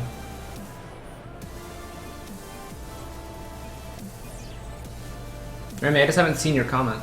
That's all. I think that's maybe the second time you've posted anything. What do you think of playing with keyboard? Can somebody be better with it than controller? Somebody can be, but I think it's way too difficult. You'd have to be insanely good. There'd be like 5 people in the world who would be better. And then, like, if you pick the best player with a controller right now and find the best keyboard players, not many. It's not worth the time and effort. You'd be better spending more time with a controller and learning how to play that way than spending more time with a keyboard to be just as good as a controller player. It would take longer. What RO players are going to PAX South? As far as I know, nobody. Not that I know of. I don't really know anyone that's going. I mean, if that changes, definitely let me know. Hang out, do a tournament, do some show matches. Best Merc player? Nah. Ring Telephone Ring's best Merc player, yeah, man. He was playing it in Gfinity yesterday. I knew him pretty well. Do you know Cop's keyboard mouse? Really? Still? Lots of people have made the switch. I'm surprised. He's good for a keyboard mouse player, but he's not as good as a lot of players. He still has some stuff he could work on. Do I think I'm the best player NA? I think so, yeah. I show up on a lot of top worlds lists with EUs on them. Not a lot of NAs that are on there, though. Of course, I have to hold that spot. I can't just say I'm the best and then lose a bunch of matches. If I lose a bunch of matches, I automatically become not the best. If Sad or Jacob or Gambit beats me in one-on-one 10 times in a row, I'm obviously not the best.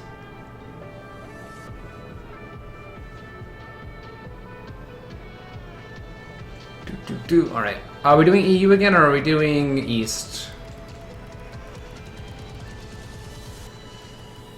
Let's do another EU. How about that?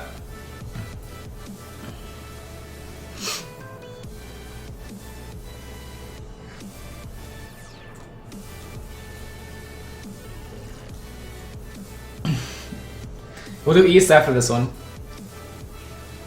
A couple EUs are trying to go to bed. Hey, good night, Ellie.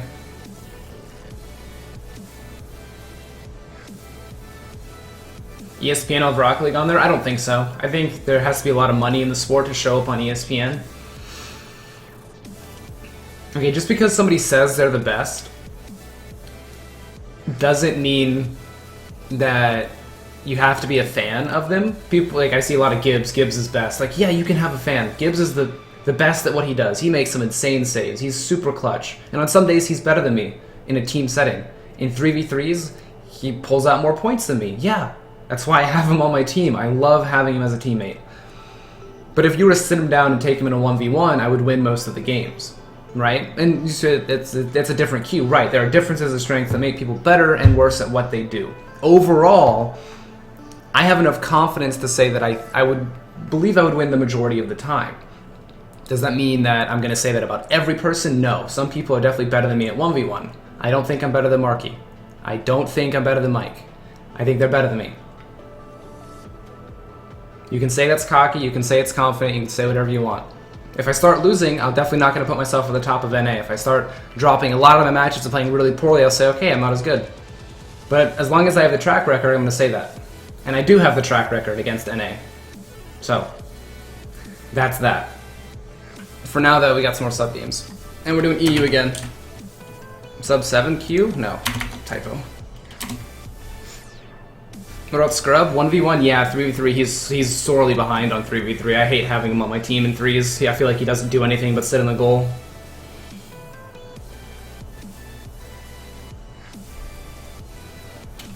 Let's do...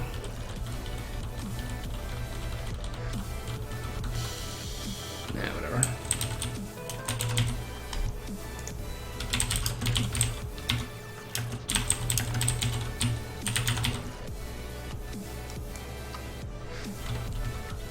Alright, I actually gotta copy that. Greek's here now, so that actually helps with taking Ellie's spot. Arcanum, thanks for subbing. Welcome to the Cam fam. Wiggles, yeah, you can get in as soon as you want. I'm doing sub games for at least 30 more minutes, so for sure. For sure. Am I gonna make a new montage? Hopefully.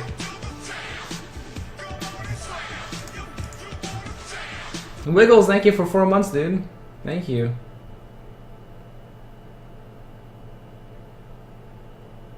Have I ever 1v1'd Cucks?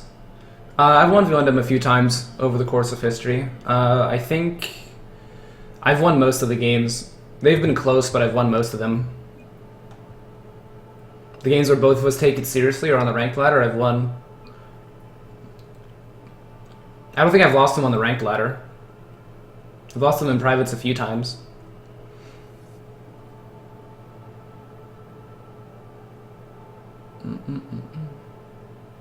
When am I finally gonna beat Chad? Never, dude. Chad's a monster. Same songs I'm playing over and over? Really?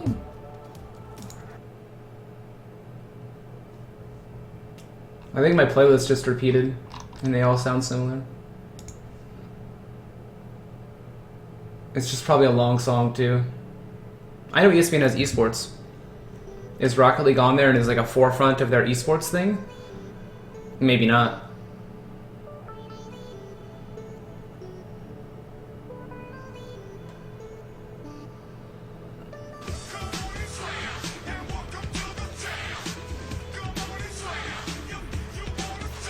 Kason97, thanks for subbing. Welcome to the Cam fam. For all you new subs, you guys should be getting on a list soon. We're doing East Coast servers next game, so if you guys want to get in on that, just say so in chat or, you know, let a mod know. And we'll get you on a list.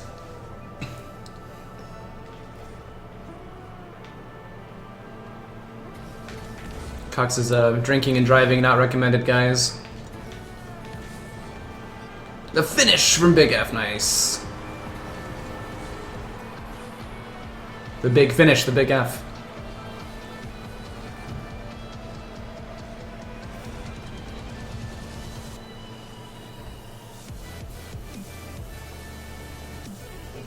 Biggest factors is going to get you guys strong at 1v1s.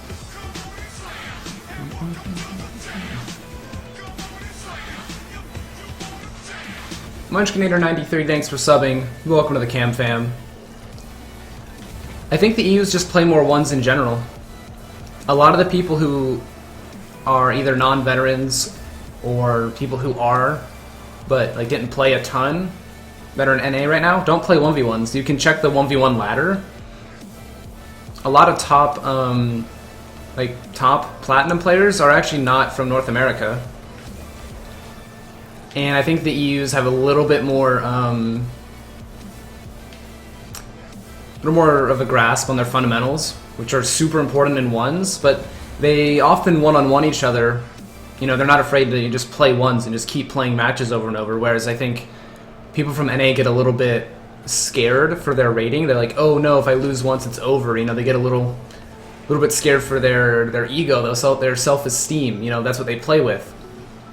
And that you guys just really just want to get better, and the NA people don't want to lose. I think that happens a lot. I feel like it happens a lot more with NA than it does EU. You know, we're kind of scared to play ones because we don't want to get beat, but the only way to get better is to get beat, and then that's how you win. So losing is a means to winning, assuming you channel your mistakes properly. Yeah, you're right, Jet, it's not. If I have to take my hands off the controller, Jet, it's not worth it.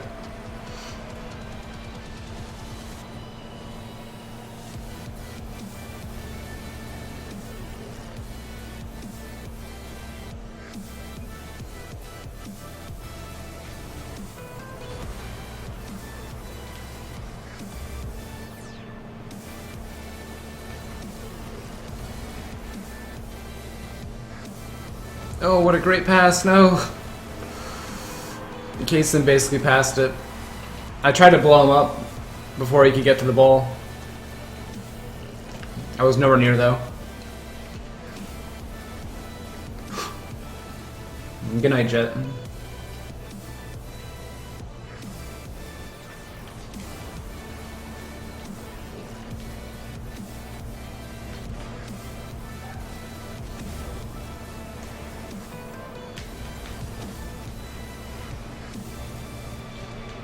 I bumped one. Go, go, go with the pass. Oh, he's dead. Rest in peace, Lucifer from State Farm. You better get some car insurance.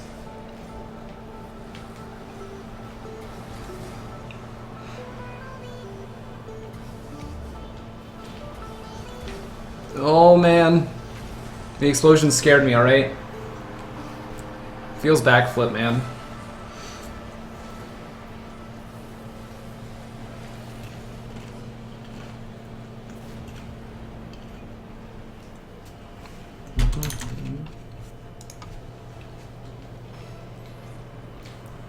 I'm not trying to kill you guys, I swear. If Jasneo comes out with the extermination medal, you know what's up.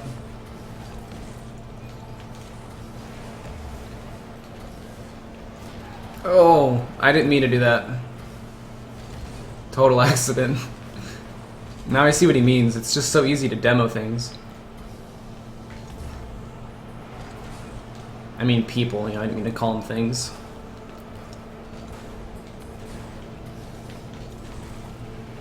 Oh, they're bumping into each other. No, no, no.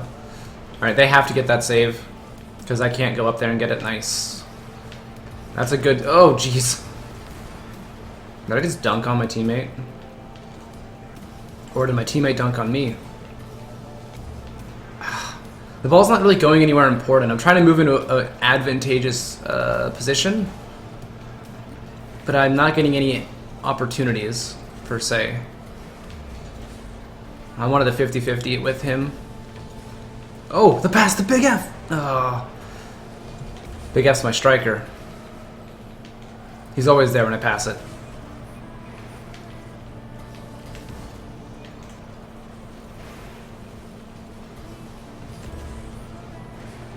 Triggered things. Damn it, I was hoping to avoid the triggering. Miss? Yes. Gamble paid off. Finish! No! Jason!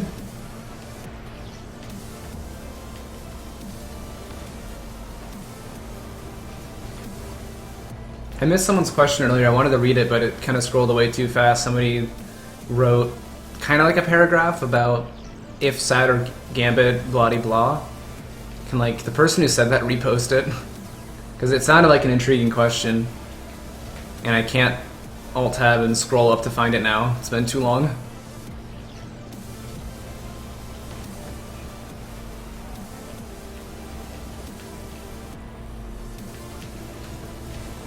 Oh, come on, come on. Oh, there's no one there. Damn. Gambit or Sad could get on the level of Mike and Marky if they play more 1v1s.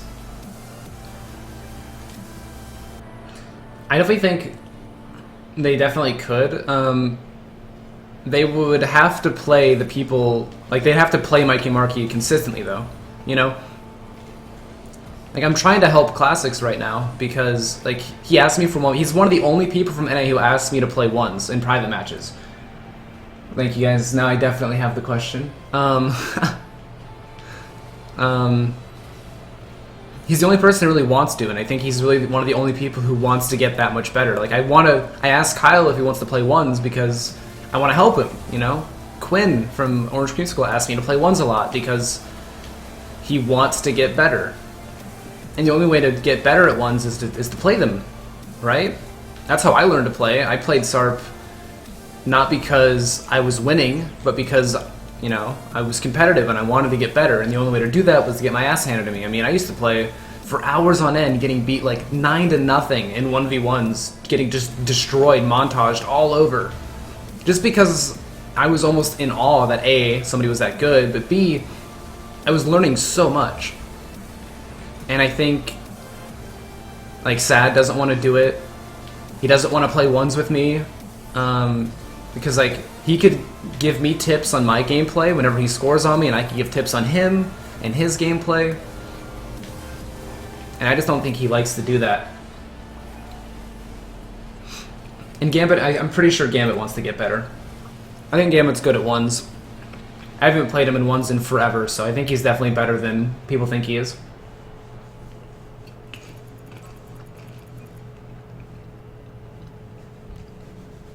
I found your ass. Here, let me hand it to you. Yeah, that happened to me a lot. Yeah, Gambit's already good at 1v1. I think he is. 1v1 Gibbs. The way Gibbs 1v1s is a little different. He just 50-50s with you a lot. He's good at challenging the ball, but he plays with a threes mentality that puts him out of position from time to time. Ones is a lot of thinking. It's a lot of thinking all at once. And I don't think the skills from 1v1, like, Gibbs needs to learn to do well with us in teams. I don't really think he should be playing a ton of 1v1s to get better. I don't think that's important for him. For what he needs to do in the team setting, I don't think he needs to.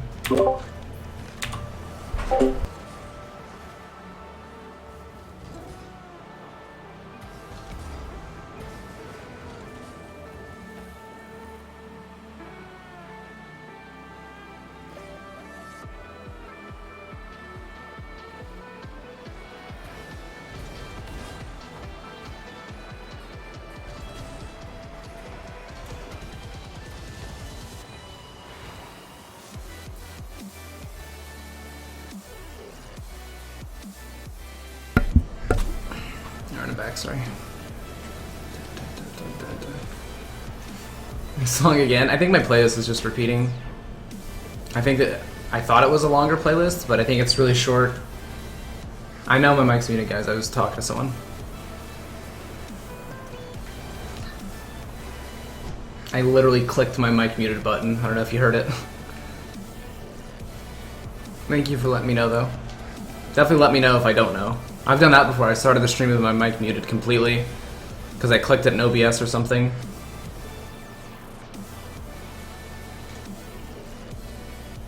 Oh. I used to hate it when you stream sub games, now I really like it because you have a lot of good conversations / arguments about Rocket League. Thanks for answering all my 1v1 questions. Just intrigued by your opinion. One more to be cheeky winking face. What would be a dream match for you to watch on Rocket? 3v3 and you aren't playing. Thanks, Cam. Thank you, Birchler, for the $3. If I had to watch a 3v3 where I wasn't playing, it'd probably be Flipside versus Gambit, Sad, and Gibbs. I think that would be it. I think I would like to see that a lot. No. Maybe Gambit, Pashy, and Gibbs. That's really hard. I know I would pick Flipside on one end, and the 3v3 Dream Team or at least the most exciting 3v3 that I could think of. I don't even know if Gibbs would be in it, because he would just make a ton of saves. He would be on defense. The most offensive might be Pashy, Gambit, Sad. I think. I think that would be it. Flipside versus Pashy, Gambit, Sad.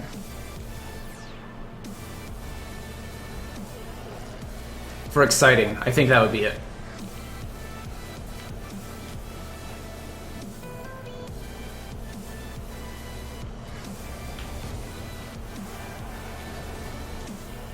Ever played Chaussette in a 1v1? I've never played Chaussette ever. Never seen him in any of my matches. But yeah, before that donation, I started realizing that I was just, like, early on I played sub games just to play with subs, and I was really taking the games, like, super competitively, you know? I cared about wins and losses in sub games, and it's like, that's not what this is about. This is a chance for me to just hang out with you guys, you know? And, like, if you guys are watching... Whoa! Oh. I can kind of autopilot in sub games. You guys are watching. If you're not a sub, you're like, why are you watching, right? Why should you be watching? You're not a sub, how are you going to play? That was insane. I don't know how that works. I don't know how that shot went in. So I figured, you know, why not just have meta talks with you guys? Talk meta, talk strats, answer questions. That's my job. Why not do it? So, it's my bad for making sub games terrible before. Oh. Oh no! Oh no! What a save.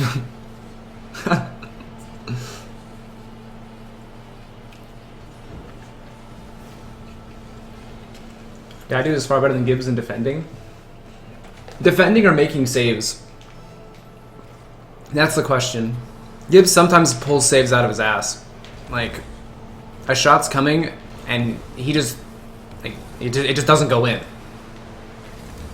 And besides, you're biased, Damon. That dude was on your team. He was a teammate. That's bias right there. Oh, Gibbs is on my team, though, and that's biased. So, I guess you're right. Fair enough. Fair enough.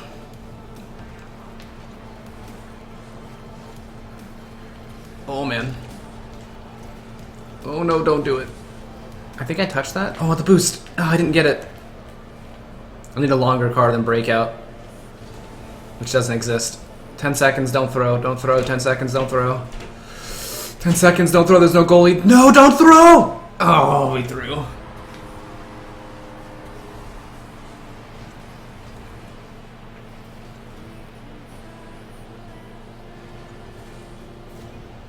Yeah, this is Playing Forever. Jesus. The song name is Fight Forever. Play Forever. Alright. Let's go to a different playlist.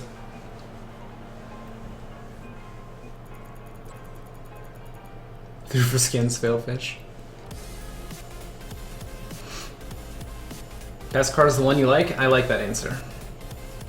Make a Breakout XL. Train DLC?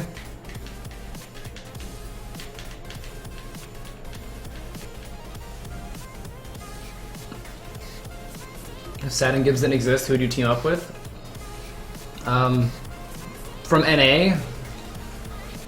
Probably Gambit and Jacob? Maybe Gambit and Quinn. Kistel, thanks for subbing. Welcome to the Cam fam. But if I had the choice of any team from any region, I'd move over to Flipside. If I had the choice. Your best car's the one you like, except Merc. So you hate Merc, and you still play with it? Or even if you like it, you shouldn't play with it because it's so bad?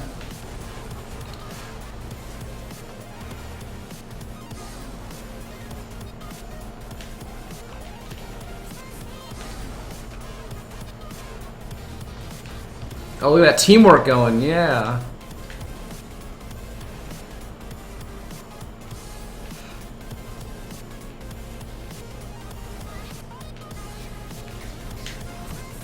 Oh, that 50-50 was terrible, but it worked out. I can't see anything in reverse cam. Oh, nice. Hold on.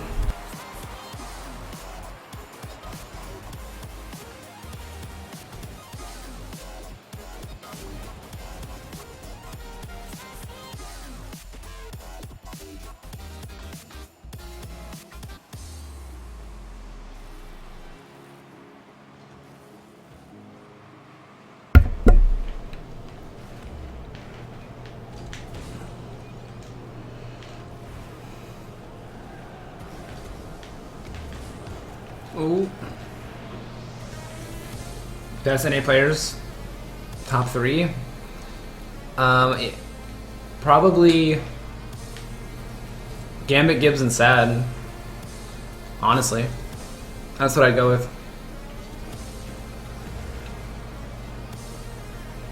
Not necessarily in that order. If I were to go in order, I'd go Gambit, Sad, Gibbs. And the only reason I don't put Sad first is that consistency is sometimes a problem. Sometimes he's a god, right? And other times he has a really off day. And I know that more than anybody from being his teammate. I know how well he's playing on a given day. And so that's the reason I put him at 2, is consistency. And I'm always going to be a little harder on him, just because he's my teammate. Don't want to be biased. Like, Gibbs is hard on us on power rankings, because he's on the power rankings committee. And anytime there's controversy on whether or not we should be first, he doesn't put us first. No matter what. He's not allowed to, you know, hold his ground and be like, no, I think we're the best. He always concedes. So, that's why. Good save. Oh, it's not in. Don't panic, team. Stay calm. Oh. Thank you for going for that. Sometimes having no faith in your team actually is better. Like that. Ugh. What? Ugh. No, I didn't get it. I thought for sure I'd hit that. My boost. Yes.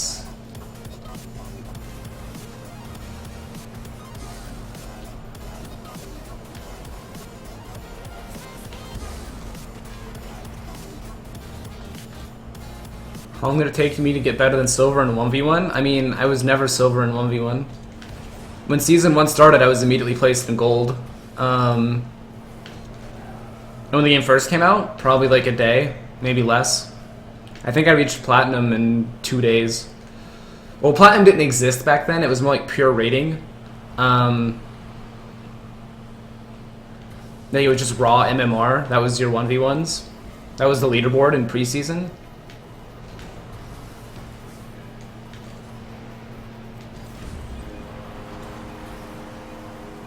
Genie is a mess these days? I know, right? That's boost.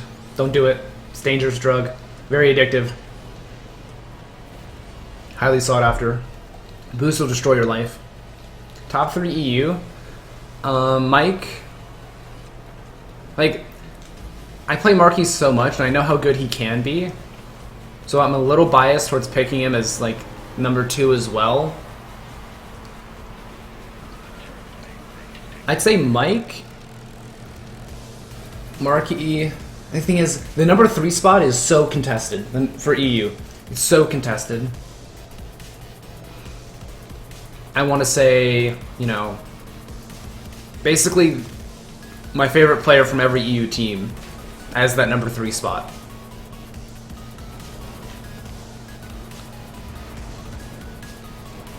That one's a number 3 I can't pick. I don't think. I want to say Kux, I also want to say Pashy, I want to say a few other things. The thing about, like, top is that Kux is the flashiest player of all time, by far. He has the most technical skill, but his decision-making is sometimes very wrong, and he's prone to tilting in matches. I've seen him do it.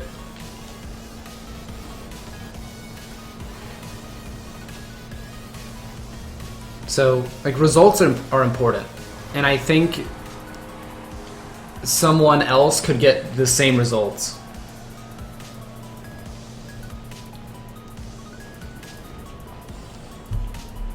No, I don't think X3 is number 3, Yemen.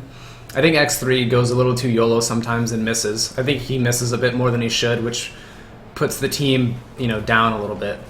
He can also be a really clutch hitter too, but misses hurt more than clutch hits get goals, if that makes any sense. That's on Remco. I think he's decent. Not much like wows me though. Would I leave Cosmic for a day to go to Flipside? For a day? Yeah, just to see what it was like. I wouldn't mind leaving for a day for any team just to see what it's like. Maybe learn a few things and come back.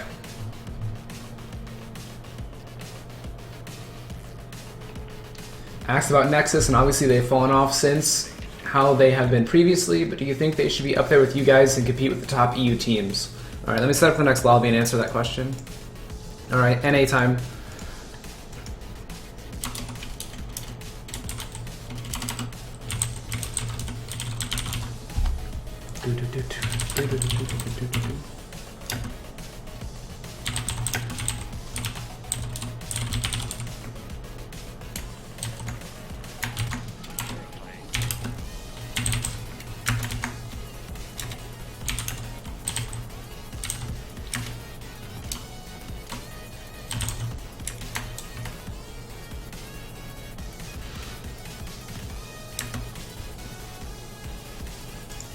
Alright,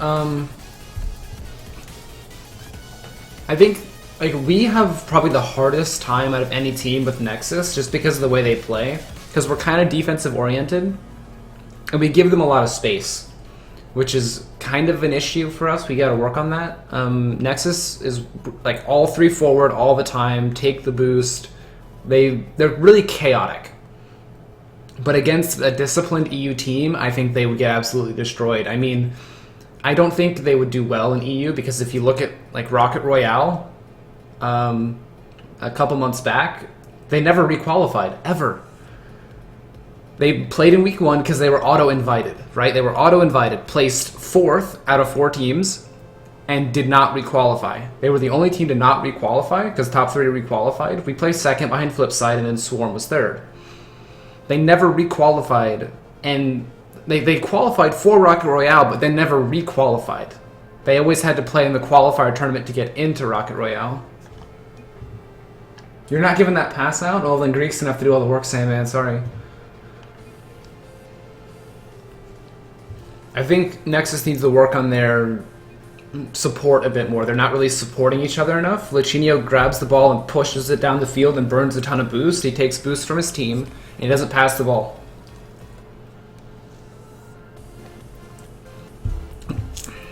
I think Pluto's their best player, and even then he does stuff that's dangerous. He did it anyway.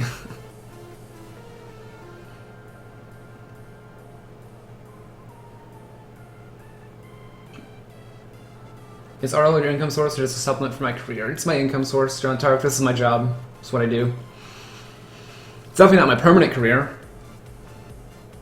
but it is a career. Sips tea? Yeah, this is tea, actually. Somebody stopped and got me something, which was nice. Alright, I think that's everyone. Belts on Rizzo and A-Money? I think they're both really good streamers. They both put in a lot of hours. They stream way more than I do. And they work hard for the viewers they get. They answer questions in chat. They're both funny. I think A-Money is probably one of the most genuine people. You know, he answers almost every question in chat. He, you know, kind of exposes his personal life and shares that with people. You know, his favorite hobbies, he does them on stream. Plays with his dad, you know, on stream. It's really fun to watch. And it's a great community to be a part of if you're a part of that. And Rizzo's funny. He's also a really good player. Both of them are really good players and funny. Definitely welcome in the Rocket League community. Is this the last set? No, Greek, I'm gonna do one more NA and then probably eat dinner. And then when I'm done eating / setting up scrims, I'll stream myself doing some scrims or something. And then later on tonight, I might do some 1v1 melee net play with Classics, assuming it doesn't lag too badly. Do I like Haku? I don't like the way he plays all that much. I feel like he still has a few things to learn to get to that top tier. And I haven't talked to him much or watched many of his streams, so I don't think I can comment on him. Oh no. Okay. Good save. How do I know the crew? Shadow is really my my connection there. I was watching him stream Rocket League one day, and I was just talking in chat, started talking to him. Ran into him in ranked a few times. He's definitely the best player of Rocket League out of the crew for sure. But it's really just through Shadow. I'll probably ask them if they want to play again. Hopefully soon.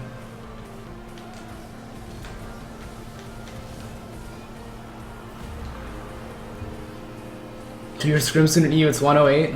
It'll probably be 208 or 245 by the time I'm back. What about Jaser? I think he's alright. He's a decent player. I think there are a few things that just aren't, you know, they're not wow. They don't wow me. He's not like amazing. He definitely had some really awesome freestyles in SARP though. He was very good at that. He's very practiced at freestyling. I'm not looking at the screen, sorry. Do I like Low5? Yeah, he's super chill. He's super chill. Although he doesn't handle banter very well. Same with Kyle. Kyle doesn't handle banter very well either. It's like all of not except classics gets super, I wouldn't say butthurt, that's a bit too extreme. Like classics, you could, you know, bash on him and he'll keep coming back. Kyle and Low5 are a bit more sensitive. There we go.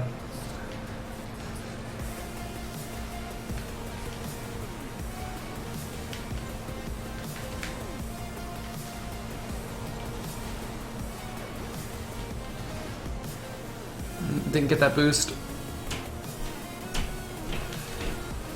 Did I go to KSU? Yep, I did. What about Fireburner?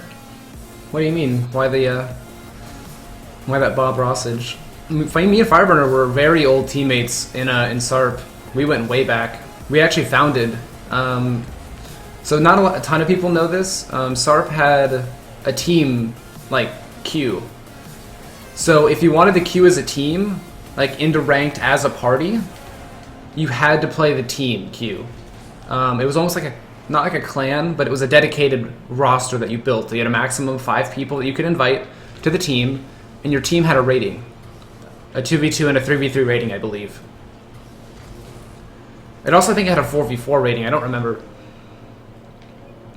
But if you won or lost, your team would go up and down in rating. And we founded Kings of Urban. It was kind of an ironic joke. Most of the time, people only played...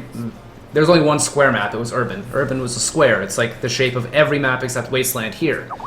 That's my Skype. It turned back on. Joel keeps messaging me. I don't know what he wants.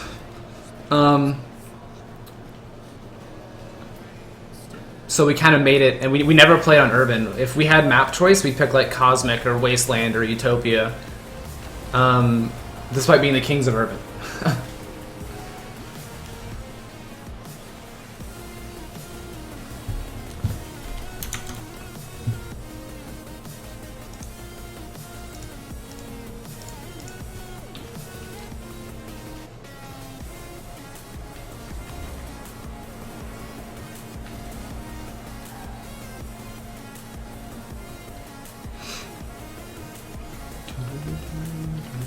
What was I talking about?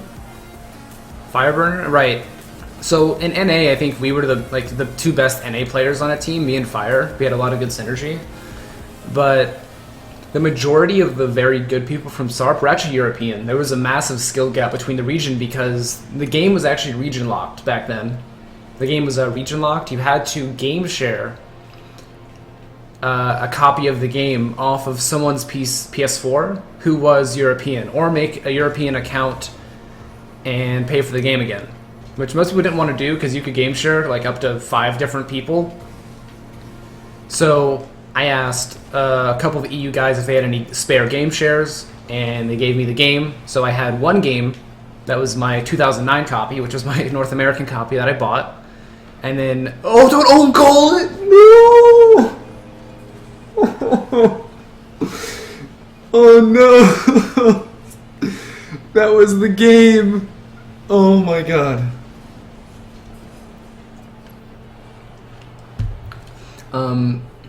My game share copy was 2011. That's the only way I knew which copy was which.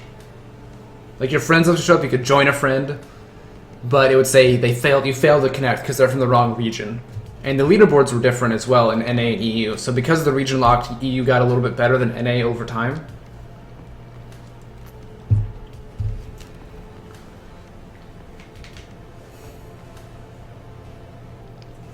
Who do you think is the best individual? What do you mean, like, as a person, as a player, as a streamer?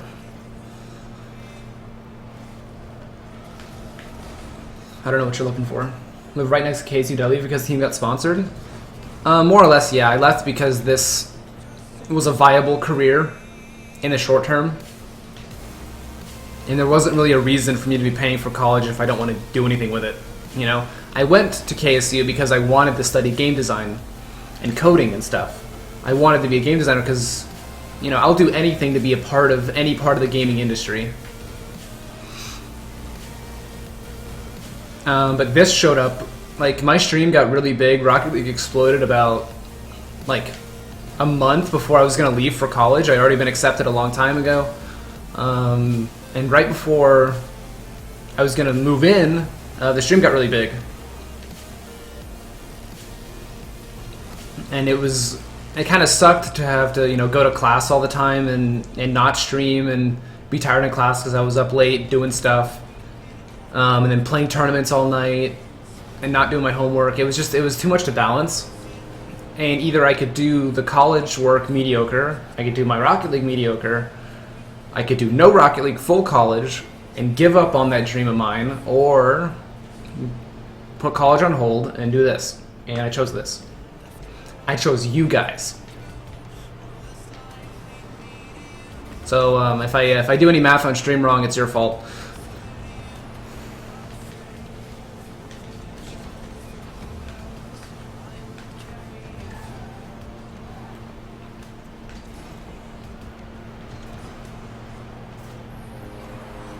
I don't even know how he scored.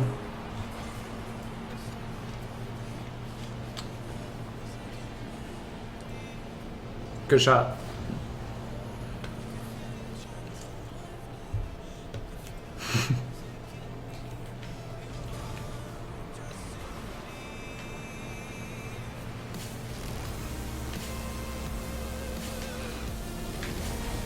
And that doesn't mean I'm never going back to college, right? One of the reasons I actually went to KSU was just because I couldn't go out of state.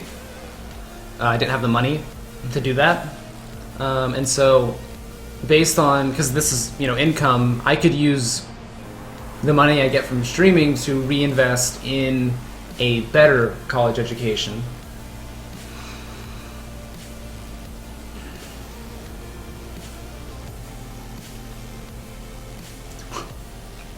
Just go to ITT Tech. I mean, I saw their commercial look great. And I'm not going to use streaming money to buy a GTR or a BMW i8 or something stupid, you know. Use it to better myself or what I do. Get a more secure future. I know that the people that did that have a very, very secure future.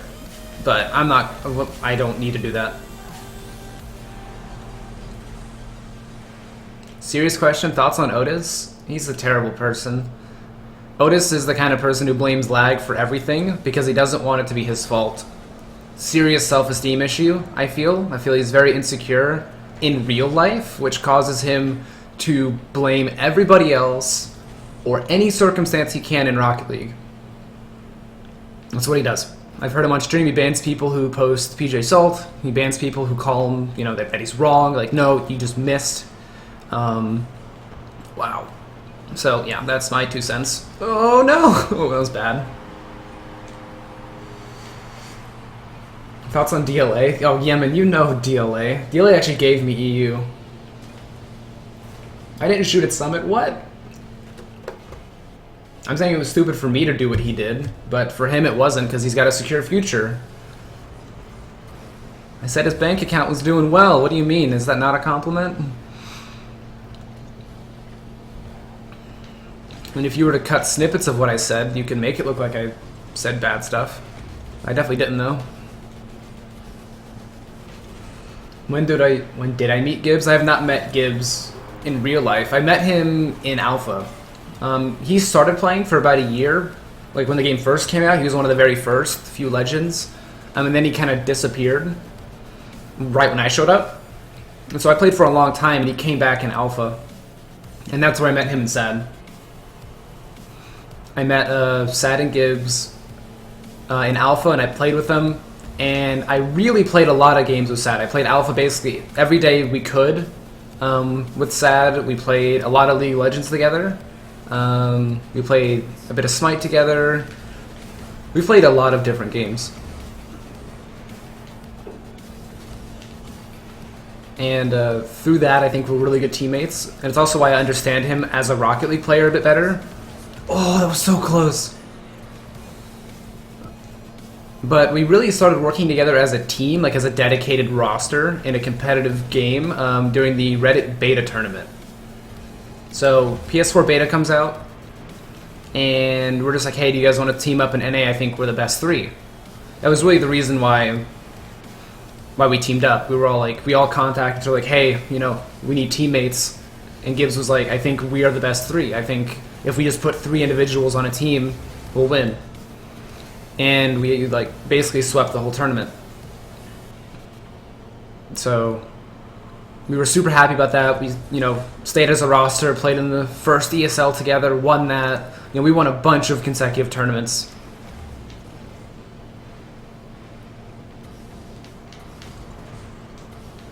Oh, there's no one there. Do I know who Linkaroo is? Yes, I do.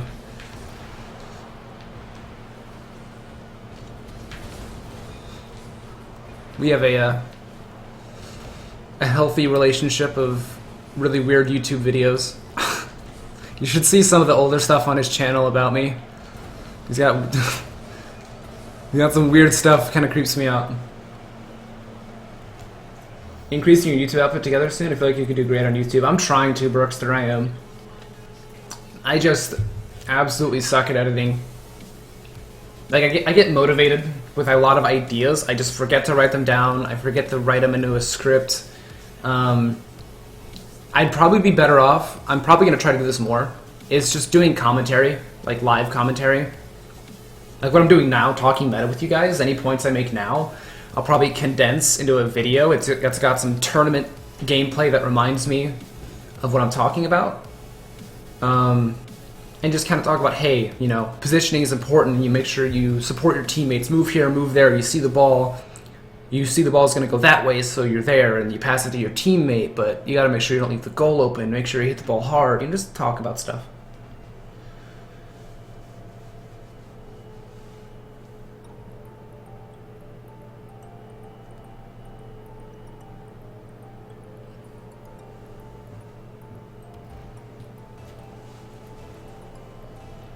Where did the controller and the overlay go? I turned it off because it wouldn't turn back on. My stream crashed because my mix amp decided to have a seizure. And when the stream came back, controller overlay was broken. And I can't fix it immediately.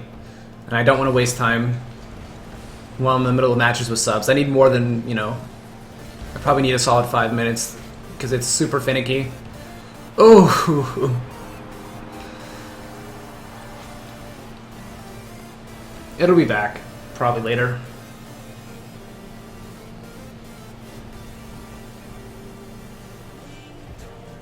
From noob to not. You learn a lot from videos like that. I mean, I'll probably try to do a series, like... I have a series, like, playlist ideas for my Rocket League tutorials. But I also want to have a live commentary section. I feel like some people learn very well from like step-by-step processes. Oh, I just blocked him, no! He had it too. But other people just like, it's like an audiobook. They just need to hear somebody talking about, you know, meta. They need somebody to I hit that, to open their eyes and really like. They don't really need the visuals. They just need to hear, you know, the meta talk, the strategy.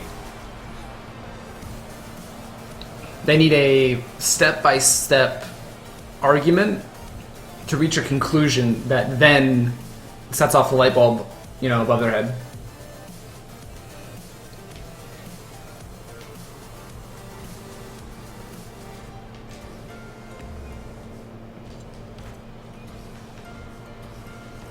Oh, that was close. I learned by seeing things and doing. Well, right. That's why I'd have some tournament gameplay that's relevant.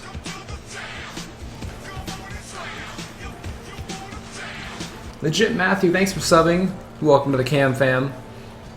But yeah, the idea would be to, you know, I'm playing in a match and it reminds me of, like, if I can name replays, it would be so much easier. Ugh. Yeah, I can name replay, you know, 1v1 tutorial overlay, or like just background footage. I can name that. Instead, I have to just kind of remember the scoreline in the map and the day I did it. I mean, I could do. I guess I could keep like an Excel sheet open and go in and like save like all the stats about a replay and like the date it was played on and stuff, so I know which replays are which. But that's really time consuming, and I should probably just do it. It'd probably help me in the long run. I could do that. And then figure out if I wanted to use that footage for my commentary or not, because it has relevance. I mean, some of you might be familiar with the way Kriparian does his YouTube videos, right? If he does a video, he prefaces it, like the YouTube video has, you know, some kind of focus, some kind of, like, is this card good or bad? He does Hearthstone, by the way, guys. You know, what does it mean to, you know, have a board clear, blah de blah. And so he has footage from whatever's relevant to what he's talking about. And sometimes he talks more, sometimes he talks less, sometimes he has more footage, sometimes he has none. And that would be the general idea, would be to do something like that, because I think it's very helpful.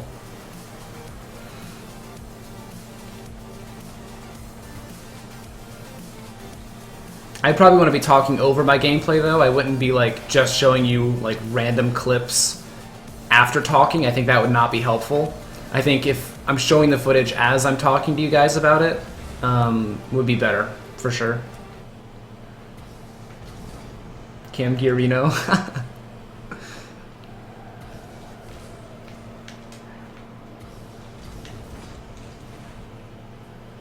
Oh.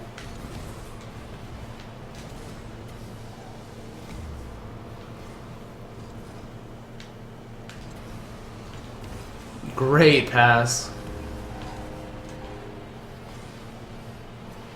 Roken's casting and using the word classic. I think it's pretty classic. His casting was classic.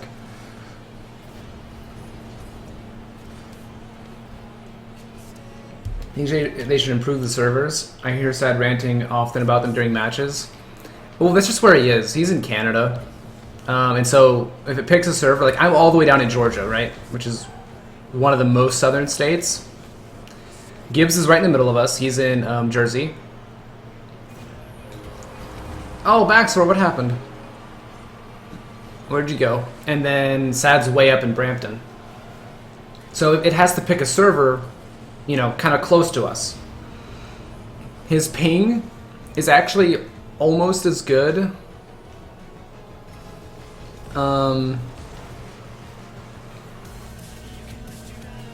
His ping is almost as good to EU as it is the US because he's so much closer. Like my ping is the worst in EU because I'm way in southeast coast, and I have to connect not only across the Atlantic but up the Atlantic.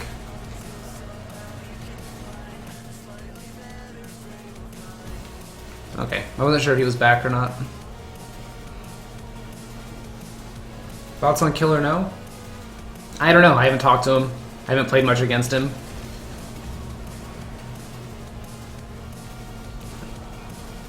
No comment. Oh, please. I got blocked. Wow. Thought maybe I could get that.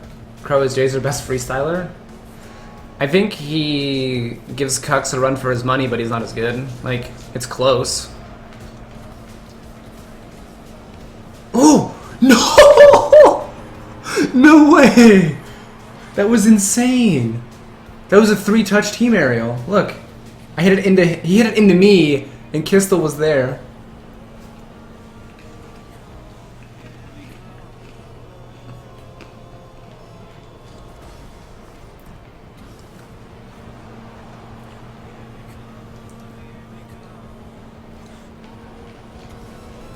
I'm trying to own goal it. Shh. Damn it. Oh no, why'd you? Yes!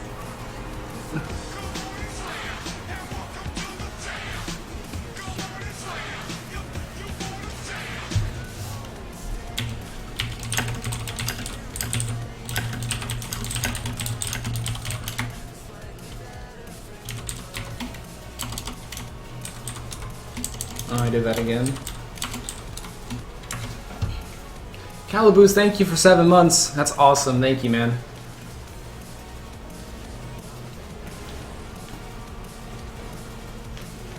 Most famous Rocket League player, you could try and bring some bigger YouTubers to do some collabs with you and only grow your channel. And streams also competitive Rocket League. Well, yeah, I'm hoping to do something pretty soon with a couple of the bigger streamers slash YouTubers, just to get people more interested in Rocket League itself. Branch out a bit.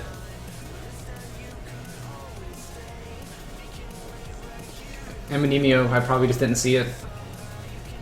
Don't take it personally if I don't read the chat, man. What's my biggest... do you think is your biggest weakness as an RO player is?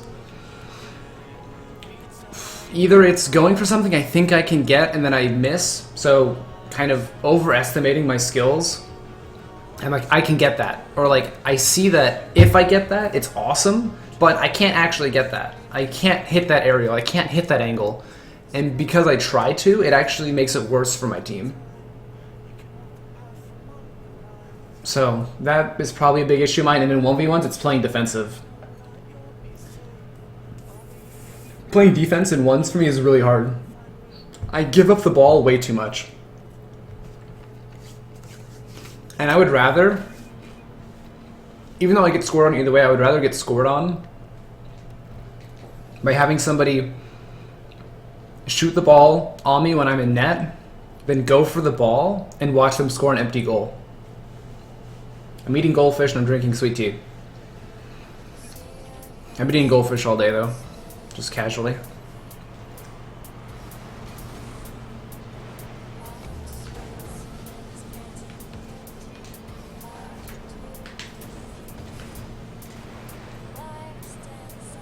Am I hyped for season 2? Oh yeah. Super hyped.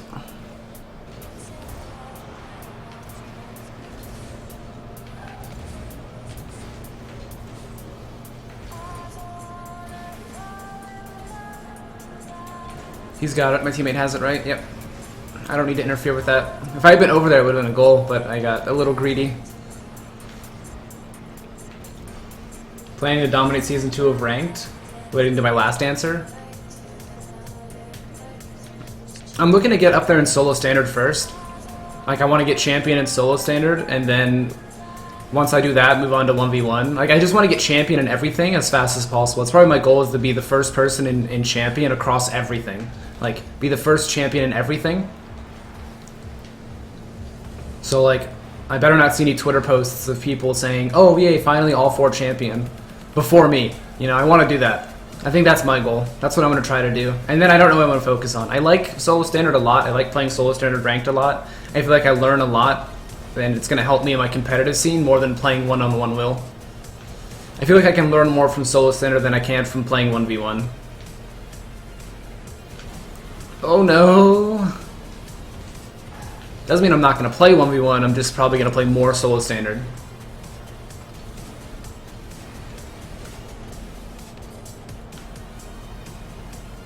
Well, the watching streams of playing. I learned. Oh, I wasn't even looking. What a save! You learn so many things. Oh no! I'm so glad that I could, you know, at least try to. I'm trying to just, you know, teach a little bit more. Because part of teaching people is you have to actually understand what like the lesson you're giving, and if you fully understand what you're teaching people, you learn a little bit yourself.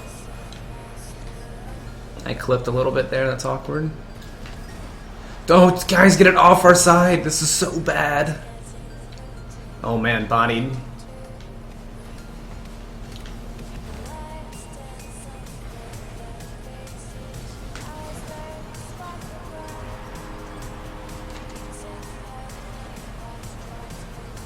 Do you think the season lasted too long if Sonic's made Season 2 as long as this season implementing the new ranking system, or do you think it will work well? I think Season 1 was way too long. They spent all of Season 1 implementing a new Season 2. I don't think Season 2 is going to last as long. I definitely don't like it. I think, basically, as far as the way a stagnant ladder goes, this ranking system does not do well in stagnation.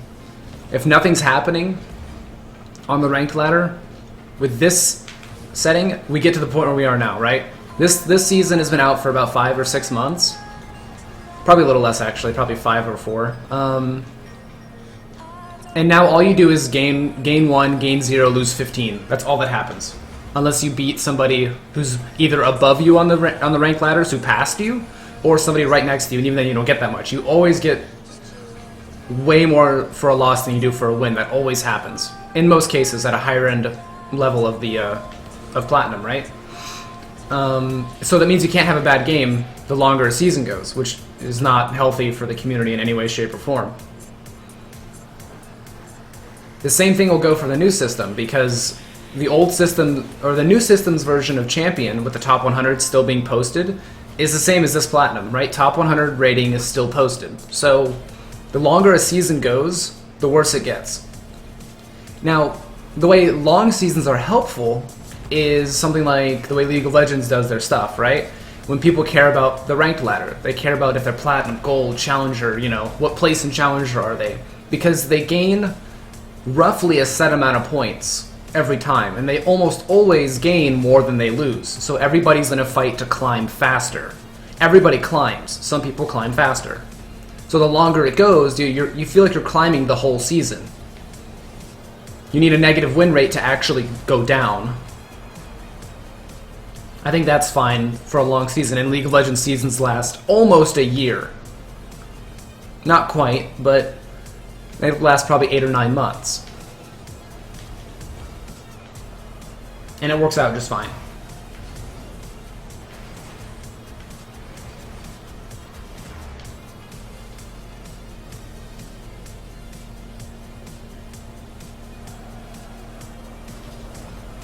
Oh, it's a free goal. Nice. 10.5 months? I was close. Congrats on 2000 club with Gambit. Seems to be the first legit 2000 club. Unlike Chauset and doubles. Yeah, I know. I'm annoyed at that. He didn't even stop at 2000. He's at 2035. It's ugly. It's an ugly number. What's up with Baxor? Why is he leaving matches at the end? I hope he's not... Oops. Didn't mean to do that.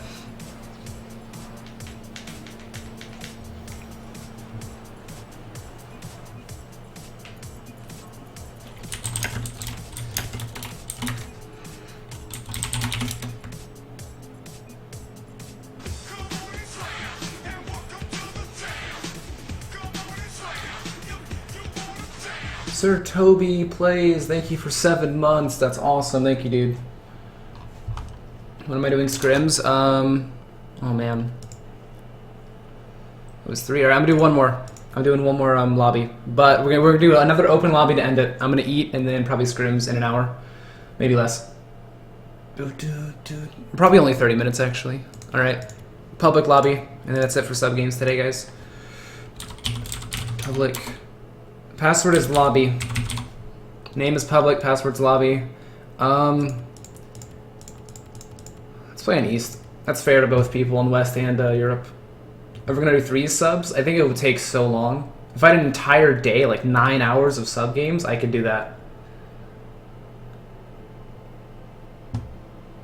Alright, here we go. You got the weird bug. You gotta go up here and... There we go.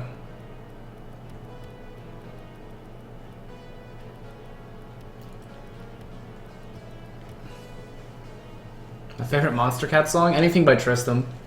Tristam's one of my most favorite artists. Do we have someone to scrim already? I don't think so, Kyle. I don't even know where Sad is right now, though. He might not even be on.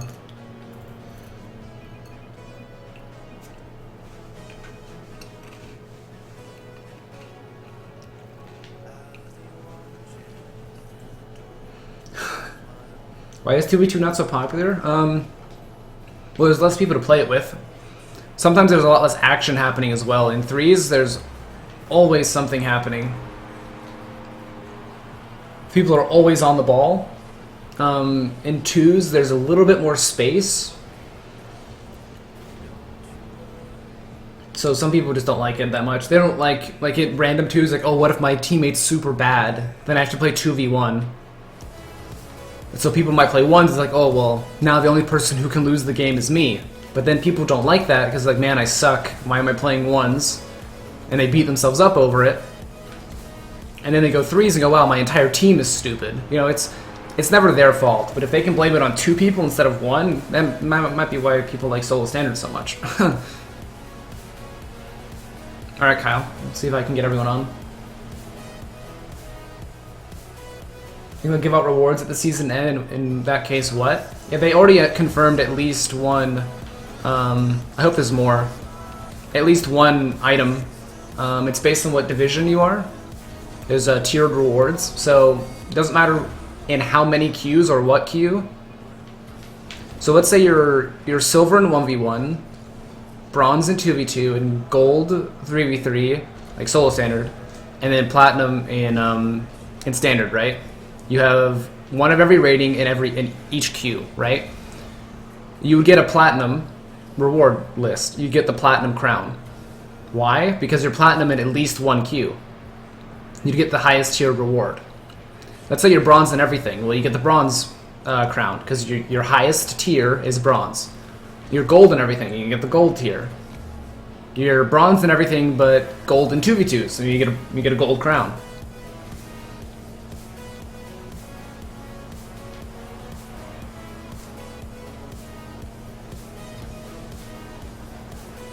I just wish I could have all of them at once. You know, like if you're platinum, you get all the crowns before it, because I would love to walk around with no name tag and a bronze crown. That'd be funny. Not to make fun of bronzies or anything. I know a lot of you guys are either new to the game or came into ranked at a bad time, but it'd be fun. You're not even going to be awarded the platinum crown? No, I mean, Yemen, you don't care. You don't play anyway. I mean, do you? You could just play 1s and get your plat, right? The 1v1 ladder is pretty easy to get into plat 2 for someone like you.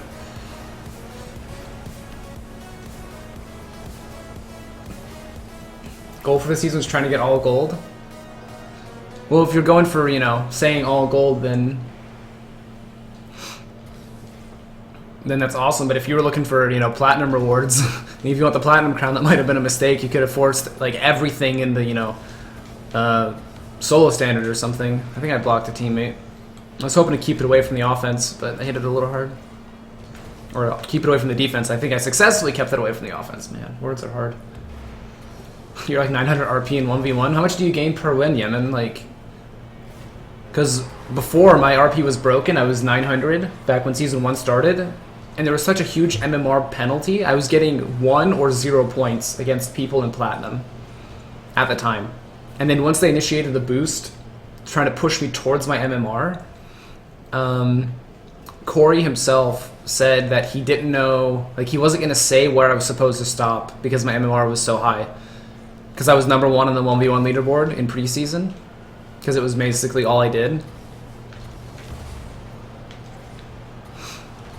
And so the game was like trying to push me towards where it thought I should be. And so I was getting huge bonuses. I was getting like 13 or 14 points a win around 900 because the game was trying to get me to where I should have been. It finally stopped at like rank 7 or 6 on the platinum leaderboards.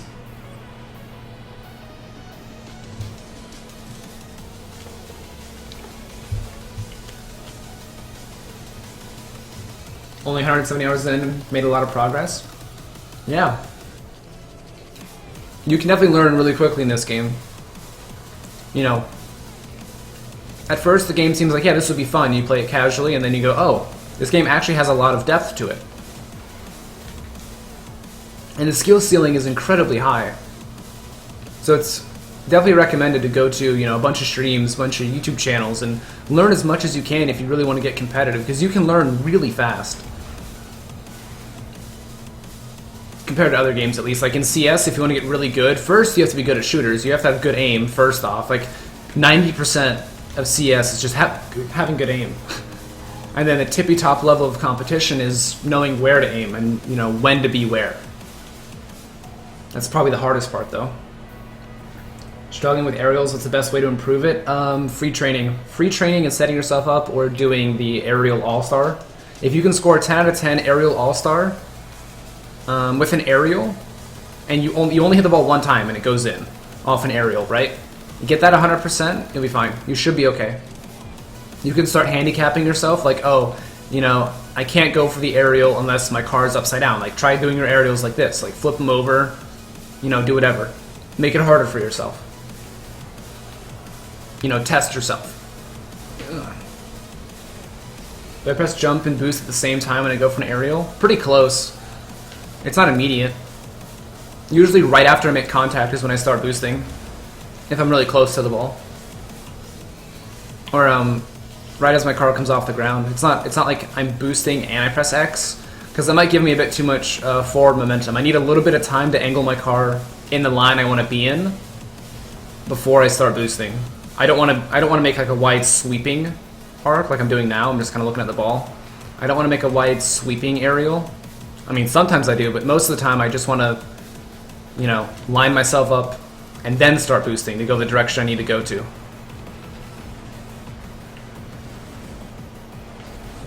What if I'm nowhere near getting 10 out of 10 all-star aerials? What can I do to get better? Do the rookie aerials or pro aerials. Just go down a tier. First, practice on hitting the ball. Step 1 of aerials is hitting the ball. If you can... Okay, actually, step 1 is flying where you want to go. Go into free training and just fly. Try to pick a place and fly towards it. Just hover like this. You know, try to control your car. Once you gain control of your car, you can start aiming for the ball. Once you start hitting the ball, consistently, like you aerial, you always hit the ball. Try to aim your shot. That determines, you know, where you hit the ball in the air. If you can aim your shots, then start doing the all-star training. And once those start going in, you're good. No. Biggest flaw of this game? I think it's the rank system. I don't see anything wrong with this genre. I mean, SARP, the flaw with it was that it wasn't beginner friendly. Rocket League is beginner friendly. It's friendly to casuals and it's friendly to competitive. The game is skill based. You could say kickoffs are luck. I still think there's skill involved with them, but they can be a little random at times. But it's honestly the best kickoff there ever will be. There's no better solution. That's fair. That's fair to everybody of all skills, you know? You have to think about that. Sure, you could drop the ball from the ceiling, and it would be fair, but like, what if you can't aerial? What if people don't know what jump does, and they're brand new to the game? They're going to be turned off by that, because they feel like it's unfair to newer players, and people who've been playing longer have a better advantage. That's not fair. Okay, you roll it across the floor. Well, then that just makes it worse than if it's standing still. It'll go in even more random directions, you know? So, stuff like that. I think there's very few flaws in the game. The fact that the cars have very minute differences, I think, is fine. I mean, maybe you could say there's a lack of diversity in car choice. Car choice doesn't matter, but if there was car choice, I think it might actually be worse.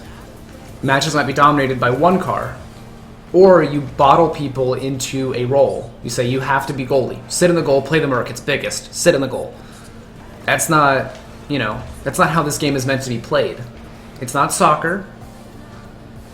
It is soccer, but it's not real soccer. You know, it's more of rocket-powered physics than it is soccer. You don't have a goalie who sits there the entire game and waits for, you know, a ball to come flying at him. because that's not how you're going to win in this. You can't leave a goalie there forever.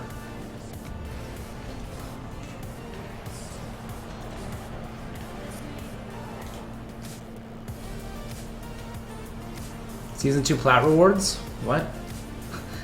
We don't know what the Season 2 plat rewards are. We know what the Season 1 plat rewards are. I kind of think if the photo they have, if that's the Platinum Crown, I'm a little upset because it's colored almost like the Silver Crown.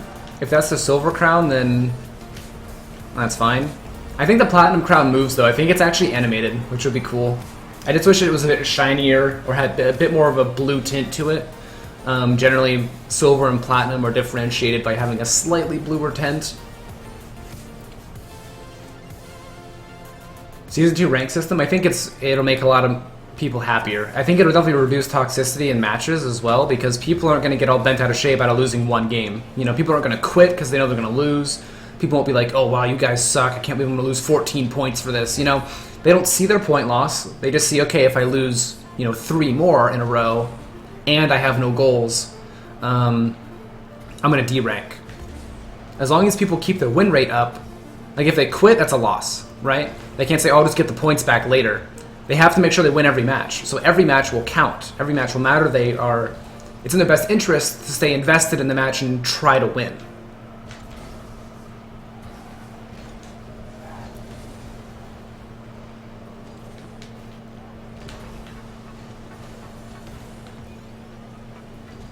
Almost. We have a goalie, right? Yep. Matt, I'm not going to talk to you unless you say something interesting. You gotta ask me a question, Matt. I'm not just going to pick you out of chat and talk to you. It's called favoritism. That's why I love, Sandman's my favorite mod, because he's he's my favorite.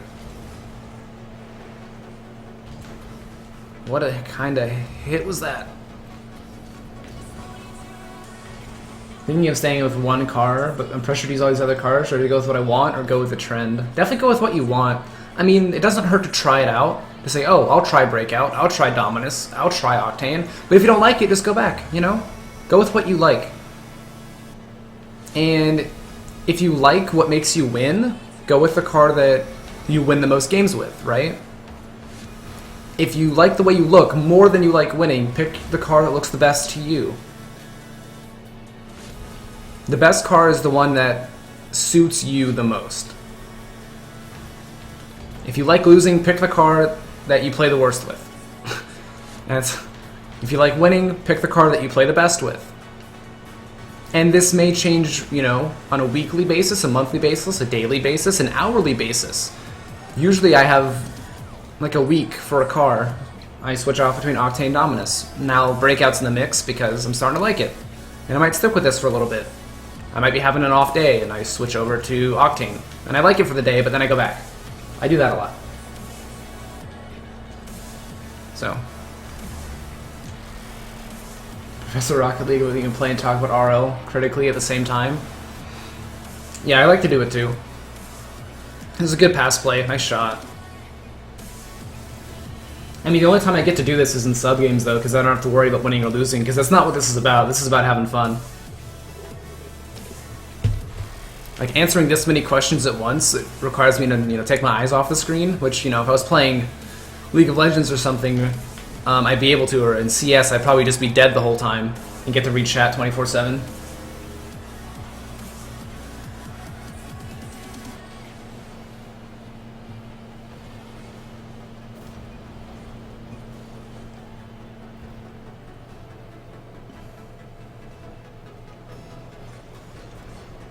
Get good with an ugly car. People will tilt to losing to an ugly car. That's the Merc strat right there.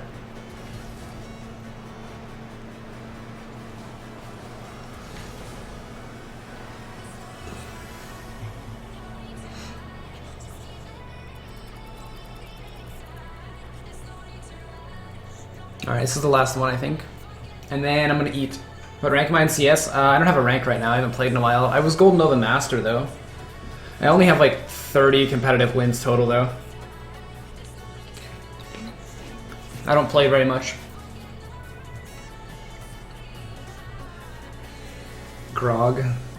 Yeah, Grog's a little weird. I remember when it first came out, I actually liked it a lot. I liked it more than Ripper. Am I good at math? Not really. I haven't practiced. I'm not very practiced with math. And I've been out of the dorm for, oh no, I've been out of the dorm for a while. Oh, that went right in. I'm good at meth, but not math. Math has previously been a strong suit of mine when I was in school, though.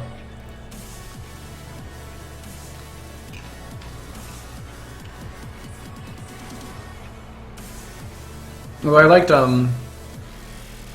the reason I think I had to be good at math, though, was because I liked, you know, physics and chemistry a lot. I was the biology was one of my favorite things, too. I like the sciencey stuff.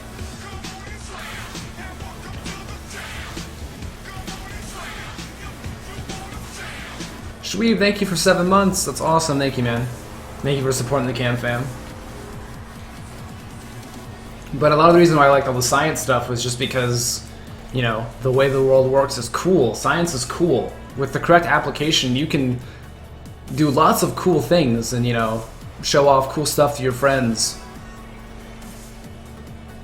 I didn't care much about, you know, history's one of my least favorite things. You know, I don't like to learn about history, I like to make history. That's what I tell people sometimes. I'd rather make history with science than learn about history.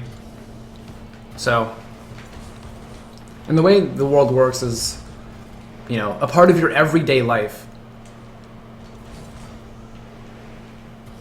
Like, you know, the way sound waves work and the way the technology we use right now, for me to be able to stream to you, there's so much science had to be put in for me to be able to talk to you guys about how much science there is right now. You know, science is cool. Can you become good at this game with keyboard? Yeah, but I think controllers are recommended. That's a DJ Kalishin right there. I can get pretty inspirational sometimes. I think it comes from me. I enjoy being a public speaker about stuff that I'm confident about. I'm definitely not afraid to, you know, stand up in a crowd and start talking about stuff. I enjoy preaching. After all, my great-grandfather was a preacher.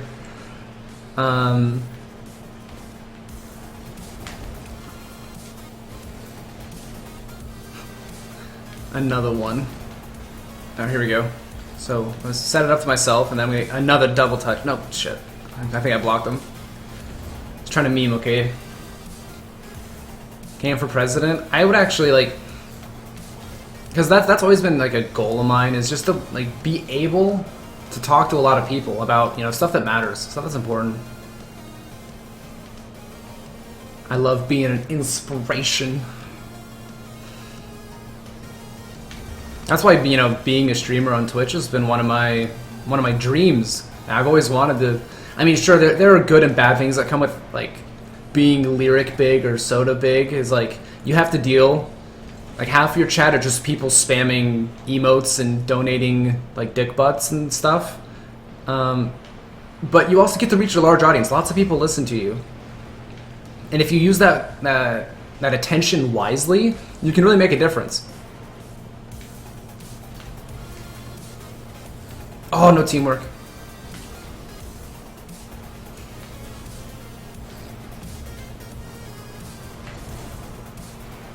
How do I feel about the Earth being flat? I'm pretty confident that the Earth is the center of the universe and is a square of corners. You know, anyone else that tells me I'm wrong is the devil. Definitely.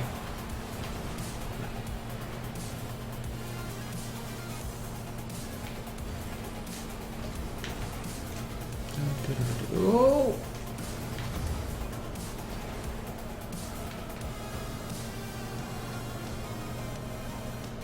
About religion, let's get started. I'm a Christian, Cuxar.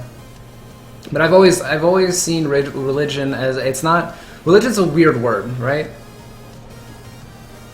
Religion isn't a thing. Like, okay, everything's a thing, duh. But I've always seen religion as a walk of life. It's not what you say you're going to do, it's what you actually do. Your actions represent your religion, who you are.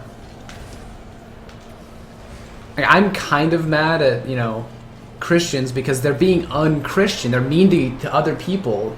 They don't turn the other cheek when something, you know, bad is happening to them. They don't do stuff, and so it's hard to talk about. Like right now on the fly, I have to set up a speech for this. But you got to treat it like a walk of life. It's what you do that's so important. The way you treat people.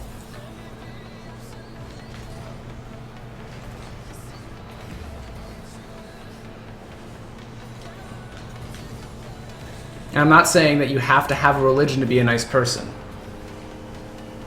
But I'm not going to go in depth with this. Because people can't stay calm when you talk about religion.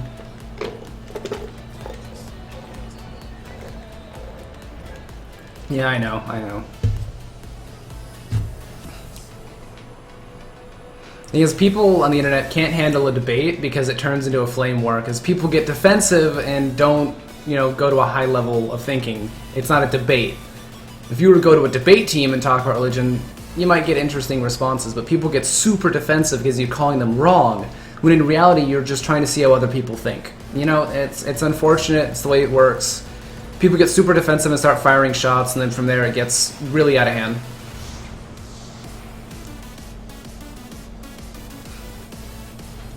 The difference between cars and everyday is what cars best for 1v1. I actually noticed a little bit of a difference in cars in 1v1. Alright, here we go. On the drop. Don't do it, no! I had it. I noticed I win a bit more kickoffs with Octane. I lose them pretty hard with Breakout. Octane's probably your best bet for 1v1s. Alright guys, that's gonna do it. I'm gonna eat dinner when I get back. It'll probably be scrims.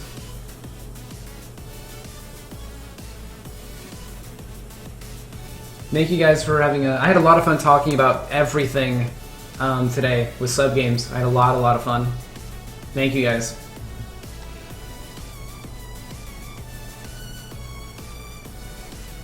Bye guys.